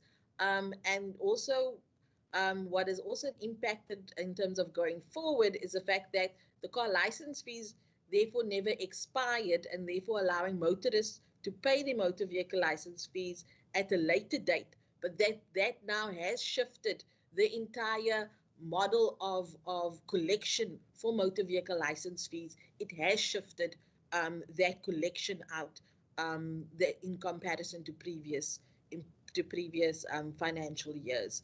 And the department is looking at in terms of projecting to undercollect, therefore, on motor vehicle license fees. When we're looking at the human settlements, the previous slide indicated on the human settlements collection that there was a projected over collection by human settlements, and that's mainly due to an projected over collection of about 100 million rand in terms of unspent human settlement development grant funding of the previous financial year by the City of Cape Town. So what we do have in terms of our memorandums of agreements and our transfer payments agreements that we have with the municipalities is that they will refund us in terms of any unspent funds regarding the Human Settlement Development grant. Then in terms of the Provincial Revenue Fund, I mentioned the impact that COVID-19 had on our gambling, as also our liquor license. And you can see in terms of, for the first quarter, we collected 8.8% for gambling collection. And at that stage for the first quarter, the fees registered, we had zero collection in the first quarter where that's concerned. So where we find ourselves in terms of financial performance is the fact that COVID-19 has had an impact, and especially the lockdown has had an impact on all the departments, whether they were frontline departments or whether they, due to their service modality that they were planning for the 2020 financial year, it never rolled out as they expected. And therefore, in terms of where we find ourselves right now is in terms of our second phase of our budget response to COVID-19, where it is about the Western Cape Recovery Plan, and it's also about us from a financial perspective, looking at sustainability around our revenue collection going forward, which will be addressed as part of the second adjustments budget process in November. That's from the financial perspective. When we look at the non-financial perspective on the next slide, I hand over to my colleague from the Department of the Premier for Zinad Ismail. Thank you, Chair. Good afternoon all. I am going to present on the validated non-financial quarter one performance data, and as Annalise have already alluded to that it is well overdue in terms of presenting. So if I go to the first slide, up front I just need to sketch the context here, and the context is slightly different that we actually have done before. So what we are doing, we are presenting the provincial non-performance data for Western Cape government. This is the departments and the public entities for quarter one validated performance. And that's the one difference. Previously, we used to present preliminary performance data. So the committee need to note that this is validated performance data. And then the release that we actually produce on a quarterly basis on the non-financial performance data took a different approach, or it has kind of three lenses. So there are three lenses as to how we look at performance. The first one provides a snapshot primarily on overall performance in relation to progress against the first quarter targets. So that is what we actually did historically. We only give a snapshot of holistic performance. And this time around, what we are doing is we're digging a little deeper, and we're actually looking at all those non-financial performance indicators that actually speaks to service delivery indicators. And so those means those indicators that has a direct impact on what's happening on the ground. So in addition, due to COVID-19, what we're also doing, we're providing a snapshot as a first level of analysis of all COVID-19 interventions implemented across the Western Cape government. So what I can say here, it is during at the onset of COVID-19, and it was also at a time where the annual performance plans were just being implemented, and there was a repositioning of a number of interventions and or indicators or targets that the departments needed to implement. And having said that, from DPME perspective, they have actually asked that all provinces actually provides a snapshot of that first level analysis. We did it slightly different. We actually did an online survey. So we have a nice database of all that interventions that are currently implemented in the province. So which means this upcoming quarter, the end of this quarter currently for end of September, we are actually running the same survey to actually measure progress on those interventions. So next point, it is two important points to note. The data on the C19 was collected via a survey. I started to mention that, and then incorporated into the usual quarterly performance reporting process. So hence the 3 level of analysis. The performance data were validated at the time of submitting the data. So this means preliminary performance data are no longer captured, processed for any analysis. And so we're actually presenting performance data by departments and entities as a collective. Thank you. Next slide. So I will present now the validated performance data, just the achievements against the performance indicator targets. But before, I'm actually just going to go into a little detail here. What I can say upfront, it is on the overall provincial performance from a departmental perspective and a public entity perspective. Now, in terms of the departments, 179 indicators out of 392 targets were achieved, and that is 46%. Public entities, 29 out of 59 targets, which means only 49%. I'll come back to the public entities later. So if one look at the slide, one could actually see that I've just mentioned the 392 number of targets for the particular quarter.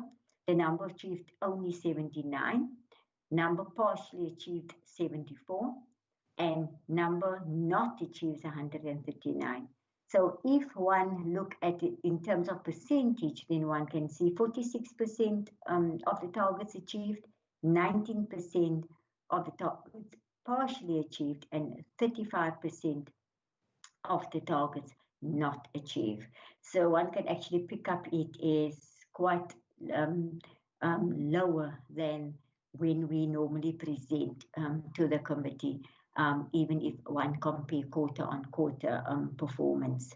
And obviously this is, the main reason is in relation to the repositioning and how departments have converged their current APPs into work related to COVID-19. But if one just look at the slide, then one can also see that just the same slide still, Paul. If one just look at the economic cluster, the social cluster, and the governance cluster, then one can actually see there that the governance cluster overall had a 64% on average achievement. Social cluster, if we add that, it's 34%, and economic cluster 52%. So the challenge definitely is, and the emerging risk is definitely within the social cluster. Thank you, Paul. So if one look at it just through another perspective, and yeah, I've kind of mentioned already the 46% average, but if one then now go into a departmental perspective, and one can actually see the different the horizontal blue line, which is the Western Cape government average, looking at the overall targets, and then one look at the individual departments, then one can actually see how those departments have achieved in terms of the green bars. You can actually see the percentage of targets, and then one can actually see that actually 9 departments achieve more than or equal to the average. Those departments are Department of the Premier, about 55%, Treasury 74%, local government 69%, education 57%, Department of Health about 50%. If one look at community safety, there's about 60%, agriculture 51%, GDAT 81%, and then Department of Environmental Affairs and Development Planning 50%. One also see then and the same chart here or type figure here that 4 departments achieve less than the average, and that is Department of Social Development 14%, Human Settlements 27%, Cultural Affairs and Sports 13%, and the Department of Public Works 29%. And that is the one department in the economic cluster and the other 3 departments in the social cluster. Thank you. Go to the next slide. Okay, then if one look at the achievements, if one actually zoom into the service delivery indicators, then one see if one look at a smaller number of indicators for the particular quarter in the same APP, and one only look at zoom into service delivery, then you see there were 226 performance indicators. Achieved 85%, number of partially achieved 50, number achieved 91, and then if one look at the percentages, it's about 38% targets achieved, partially achieved 22%, and then percentage of targets not achieved 40%. That's fine. Yeah, and then one look at the same picture when one look at the average achieved of the 30 of the only looking at that denominator. So direct service delivery indicators is 38%, and then one can actually see the differences between the green and the red bars. So one can see again there. Dot field, just over 60%, local government doing quite well there, almost 100%, and one could actually see Department of Health just below 50%, human settlements about 20%, agriculture standing on about 60%, and TDAT just above 60%, and transport and public works just above 45%. So that is the story on the that we are telling for Q1 on the service delivery indicators. If one goes in further, Paul, if you could move it to the public entities, yeah, and we look at the picture of public entities, the achievement against the performance targets. Then one can see there are about number of performance indicator targets 59, number of achieved 29, partially achieved 14, number not achieved 16. In terms of the percentage, about 49% achieved, 24% of the targets partially achieved, and the percentage of targets not achieved, 27%. But if one go into the just a little into the 3 different clusters, one can actually see that the governance cluster average about 54%, the social cluster 40%, and the economic cluster 54%. Almost the same picture as the overall, and the challenge still remains within the social cluster. So if one go to the next slide and one look, how does it look in terms of the how does the story look in terms of the 49% public entity average, and one only look at the public entities and use that as a denominator, one could actually see that 4 public entities achieve more or equal to the Western Cape government average of 49%. And there you could actually see that's the Western Cape Gambling and Racing Board, 54%, West Grove 67%, Casidra 50%, and Cape Nature 50%. If one then look at the entities that achieve below the average, and that it is the WCLA, that is the language, culture and language, and then one could also see that HWC 33% and Saldanha Bay IDZ 0%. But one has to look at that 0% was actually only one target. So that is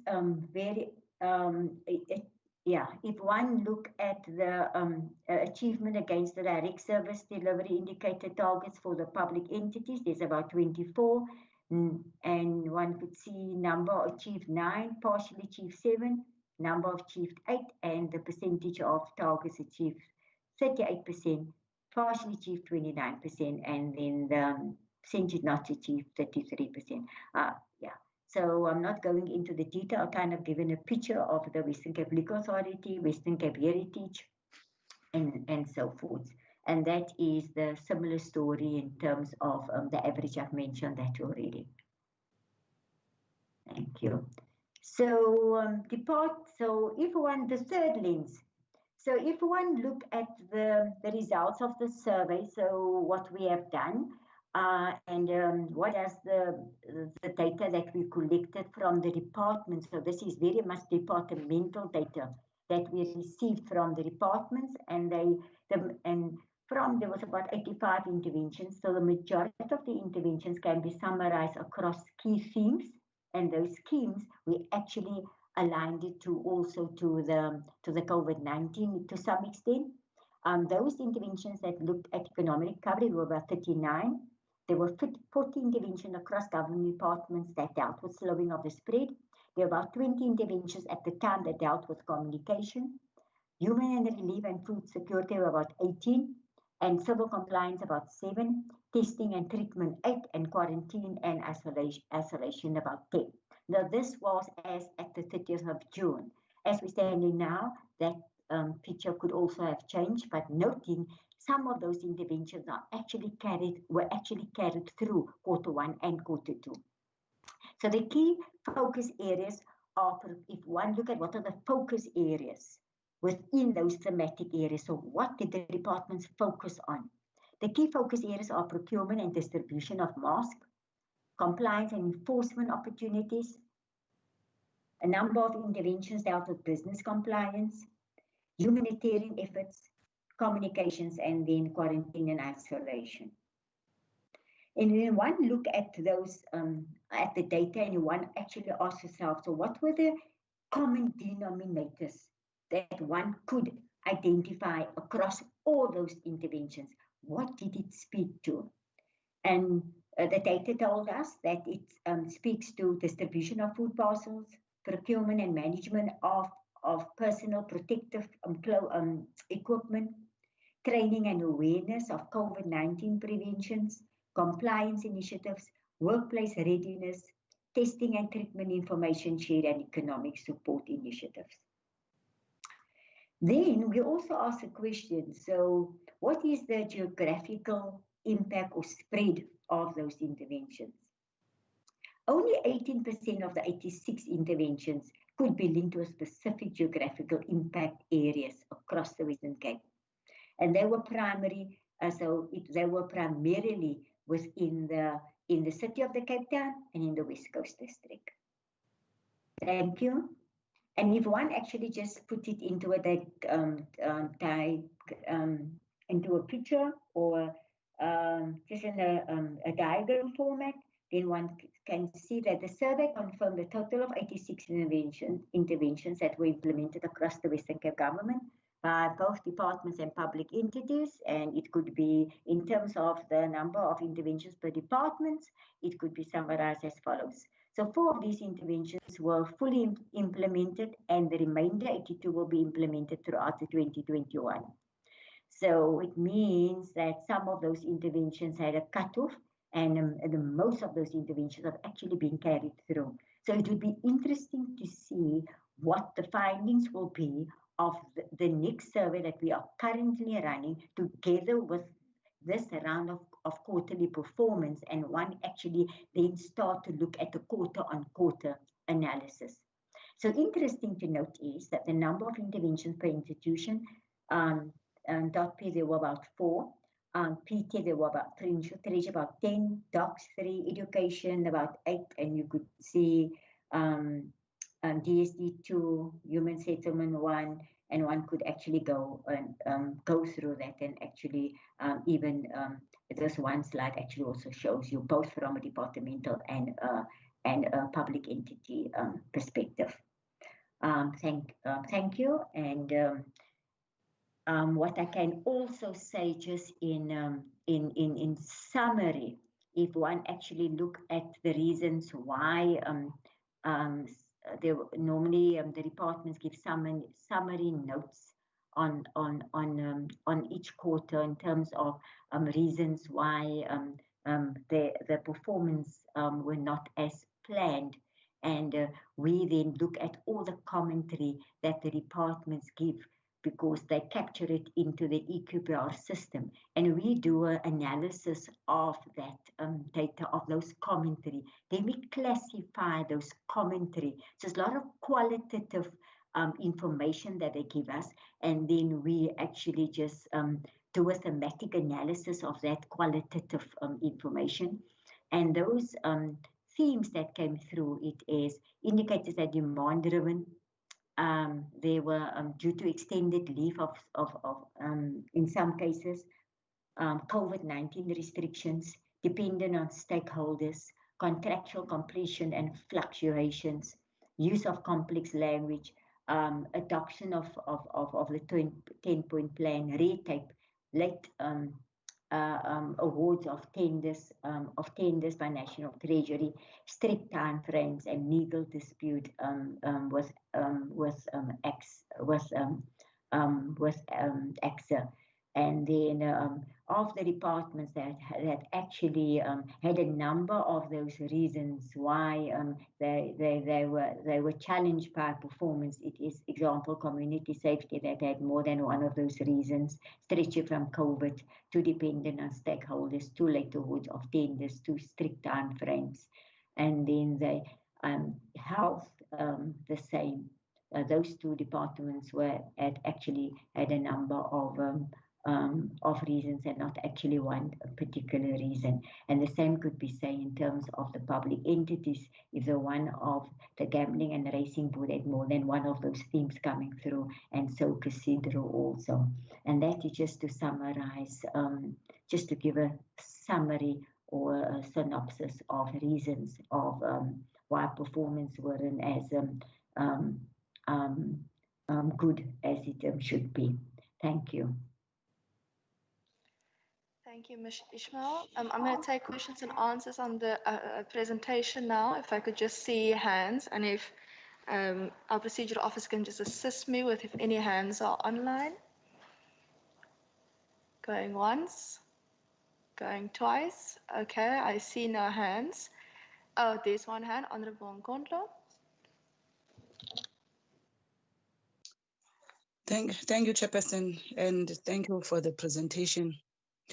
I think as it has already been indicated, this has been a long-awaited a report, and I think in the midst of COVID and everything, I'm sure some of the information might have been, I think,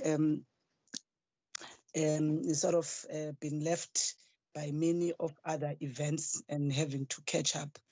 So I think there are only two things I wanted to sort of check is that one, actually when the presentation was continuing, I kept on asking myself about, the COVID, because I would think that this is the reporting period when actually the early stages of the lockdown were activated, and therefore outside of your normal plans, what was in the strat plan, and as indicated, which was disrupted, obviously a lot of such activities which are demonstrated by huge levels of non-performance or reduced performance, I think is the right word, reduced performance than normal, would then be accounted for in terms of the COVID, because one would have been interested, to sort of see that kind of reporting, because I think whilst we acknowledge that there's a particular standard way of doing things, COVID has actually introduced, outside of the norm type of doing things. So I think for me, one would have been interested in those areas, and I'm happy that at the tail end, I think, of the presentation, there was some, I think, indication in the last slides about some of those activities, the number of activities in terms of economic recovery and all of that, which I think is one issue that I'm sure in the other later quarters will have to be able to observe, and the impact thereof. The one question I would also want to pose is that during this period of the early lockdown, one would recall over and above your standard budgets that were already there, that there were a lot of shifts of monies, but also of additional monies that actually came from national and even ourselves having to reprioritize. Can I just maybe be helped there to understand that would that then fall into the reporting period of Q2 to sort of see, those from a financial a point of view, especially, I mean, those kind of funds that had to come from a national, whether it's for, for relief of business, food parcels and the likes. I think that's the main issue I wanted to check, Chair, in terms of the overall report. Thanks. Thank you. Are there any other hands online? Going once, going twice. Okay, if none, then I'll just add mine. And I think mine is a more process and procedure question, just to Miss Ishmael, and perhaps if Treasury wants to come in with suggestions or recommendations, they can as well. And I just want to understand the targets that are set per quarter, and obviously we also get targets in the annual report. How do those particular targets get set? And because we, in general, with the annual reports, we evaluate almost the implementation of targets, but we aren't really legislatively really involved in the setting of targets. So I just want to understand, how do targets get set? And what methodology do you use for the setting of targets? And then further, I just want to understand, what do you consider is the legislative process necessary also for the setting of targets? And I know that some targets weren't met due to COVID-related matters. And the reason for my question is a more general one, actually, because I think I hold the view that one cannot legislate for COVID because it's a black swan event almost essentially. And that when a black swan event occurs, you try to bring measures in because disaster management then gives ministers and people more powers in that particular period. But in general, going forward, I just wanted to know, what is the general methodology that one uses to then set targets and then to evaluate them? Because, for example, the Language Commission I saw didn't have a particular target for the first quarter.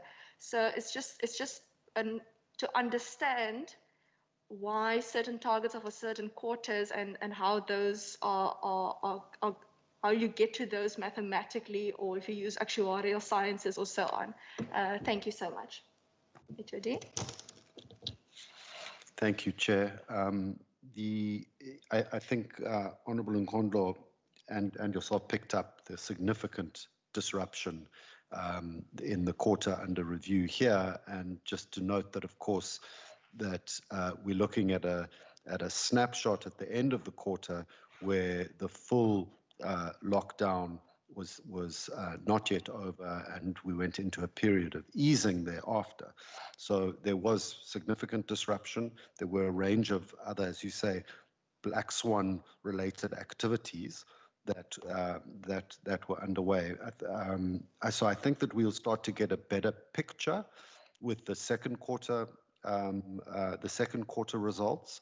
But again, that's going to be an in-year picture of an evolving situation. And we'll do our best to present to you everything that we know at those periods of time. On the fiscal side, yes, there have been shifts that have been captured in the first instance, as Ms. Pick said, in our first adjustments budget that was tabled in July, which is outside of this reporting period. So that will start to pick up some of that data when we pull it through in the next report, which is as you can imagine, already under preparation. But let me ask Annelies to add to that, and then we can go to Zinat Ismail on the target setting process, which is got a number of dimensions to it. So it's a useful question to explore. Annelies? Yeah. Thank you, Chair. Yes, to the member, in terms of the second quarter, as the HUD has indicated, we will see some of that, the first adjustments budget in terms of the funding that we did receive from National, especially for the Department of Health. We will be able to see that as part of the second quarter reporting. Just also to indicate to the member that most of the funding from a national perspective in terms of humanitarian relief, for example, that did not go through to provinces. Some of it went directly to municipalities, which will not be picked up as part of our reporting as provincial reporting for the second quarter. Some of that funding went through, as the member would know, went through in terms of from SASSA and also went through in terms of other national departments. But what we received as a provincial funding from National was only for the Department of Health to the value of about 550 million. But that will be shown as part of the second quarter reporting. Thank you, Chair.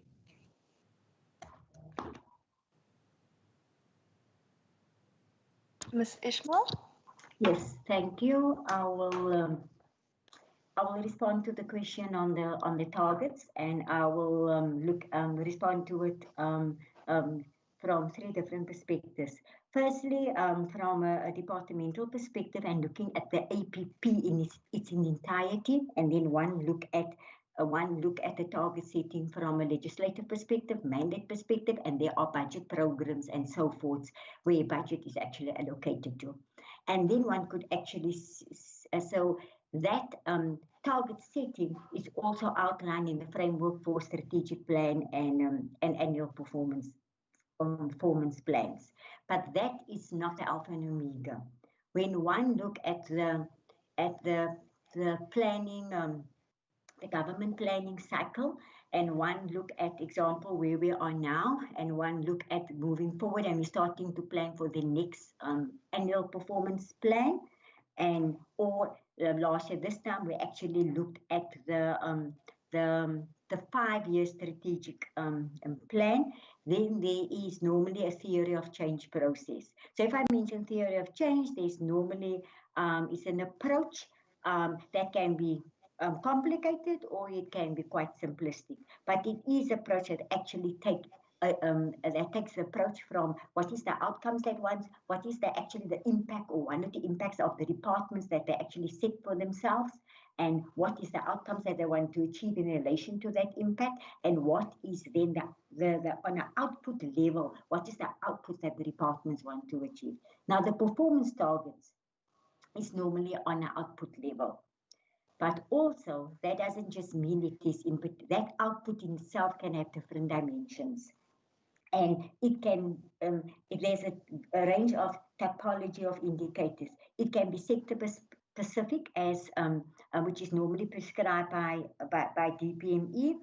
And then there is, in our case, there is last year this time when we looked at the provincial strategic plan, there is the VIP or the it was the VIP indicators from VIP 1, 2, 3, 4, and 5, and there were outcome indicators where of the output indicators landed in or find resonance in the APP.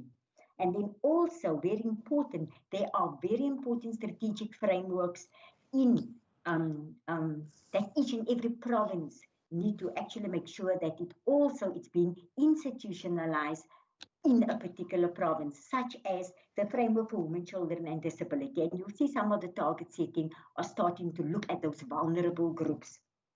And then from a strategic perspective, also from a policy perspective, where we are now in terms of recovery plan, if one actually look at where we're going, then the target setting need to take into account jobs, safety, and well-being. So, and then if one look at how we look at the performance targets or the indicators that set in a particular APP, one cannot look at it only isolation of only a budget program. One also has to look at it in relation to that broader outcomes. And one could actually, when one quality assure those indicators, we look at the timeliness of the indicator, the relevance of the indicator, the methodological soundness, the accuracy, and the reliability of those indicators. And those dimensions which I'm actually mentioned now, one actually called, the quality dimensions. And one point that I still want to make, which you've asked, some of those indicators are quarterly, some is biannual, and some is actually annually.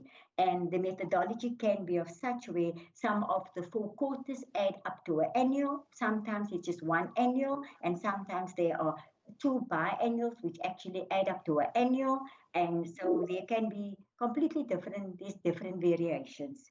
But what we do when we receive the especially APP in terms of in terms of the drafts, then one actually look at all those performance indicators. That's why it's so very, very important to look at the technical indicator description within an annual performance plan. One could actually take the discussion even further from a recovery plan perspective. Then one look at indicators in terms of the theory of change, in terms of what is the transversal interventions from a results-driven approach. What are those transversal interventions? And then one look at that type of target setting. And finally, one can look at indicators from what a province wants to keep a tab on and track on, similar to what was presented through the Pero and the Mero earlier. And those are those indicators such that look at the employment, the unemployment, labor participation rate, and the population growth. And I'm just speaking off the cuff now in terms of that type of indicators, in also indicators in terms of one look at children, one can look at malnutrition rate and so forth. Especially in the light of the humanitarian, malnutrition came up, or nutrition came up quite a lot. So I hope I've covered you, Chair. One particular point that I can mention, it is what we are busy improving on. It is if you want to look at the APP, Program 1 performance indicators. Historically, each department would perhaps just have their own variations of the Program 1 indicators. And what we're doing now, we're guiding the departments, and we actually give a common set of performance indicators for Program 1 indicators. And those are very much indicators that we have learned historically from, that came from impact also. The total path, which speaks to the budget spent, 30-day payment, also how long it takes to actually recruit a person. So that type of indicators. So I hope I've covered everything, and I hope I didn't miss out anything. But we are really trying to improve the quality of the performance indicators, and hence the focus on the service delivery indicators. If Western Cape government could actually, or any government could actually improve on the basket of service delivery indicators, it can tell a story in terms of what is Western Cape government's contribution in relation to a societal change. And finally, we are looking at the impact of COVID. There is currently in-year amendments that's happening, where departments will do in-year amendments on the current APPs because of COVID. But what also helped it is the survey that was conducted on COVID-19 interventions, where departments have actually could then only, if they didn't achieve a particular target in a quarter, they can actually only do the write it in a commentary in the Equipr system, and they then complemented with the response through the survey that we are actually doing quarter on quarter. Thank you, Chair. Thank you, Ms. Ishmael. Are there any follow-up questions? Going once, going twice. Okay, if none, then thank you so much for the presentation to Provincial Treasury as well as the Department of the Premier. It is always very helpful receiving this information and assists us in our legislative mandate of oversight. I'll excuse you now while the committee deals with the consideration of MERO and PERO, as well as any other resolutions. Members, if you could just please stay online. Thank you so much.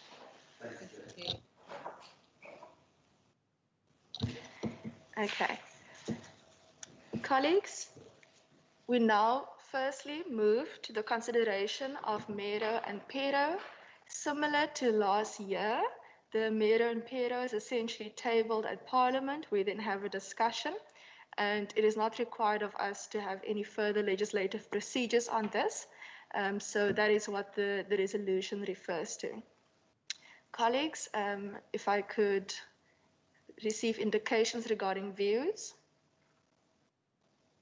Yes, we support. Honourable Mackenzie. Okay, so you support. Second, Chair. Okay, yeah, Honourable van Lander, second. Okay, if there are no objections, I would then like to read the draft committee report. Thank you, Ms. Klutter. Okay. The draft report of the Budget Committee, having considered the Provincial Economic Review and Outlook 2020, PR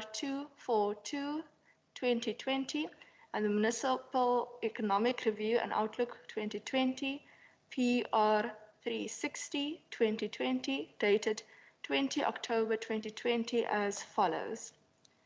The Budget Committee reports that it convened on 20 October 2020 and has concluded its deliberations on the Western Cape Government Provincial Economic Review and Outlook 2020, PR 242-2020, and the Municipal Economic Review and Outlook 2020, PR 360-2020, referred to it.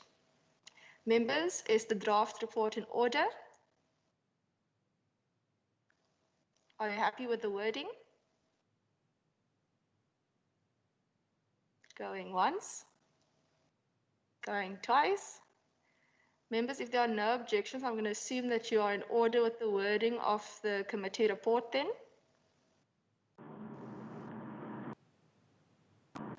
Okay. Members, with that,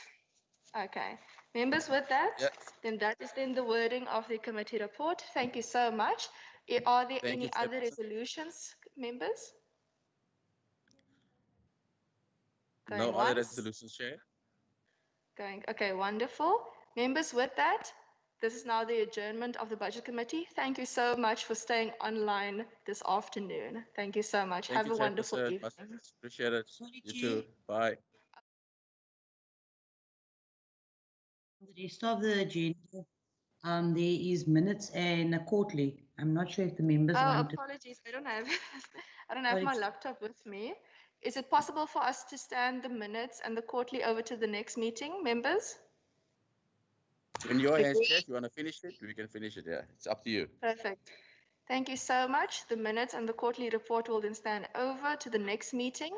The meeting is thus adjourned. Thank you so much. Thank you. Bye-bye. Thank you, Chairperson.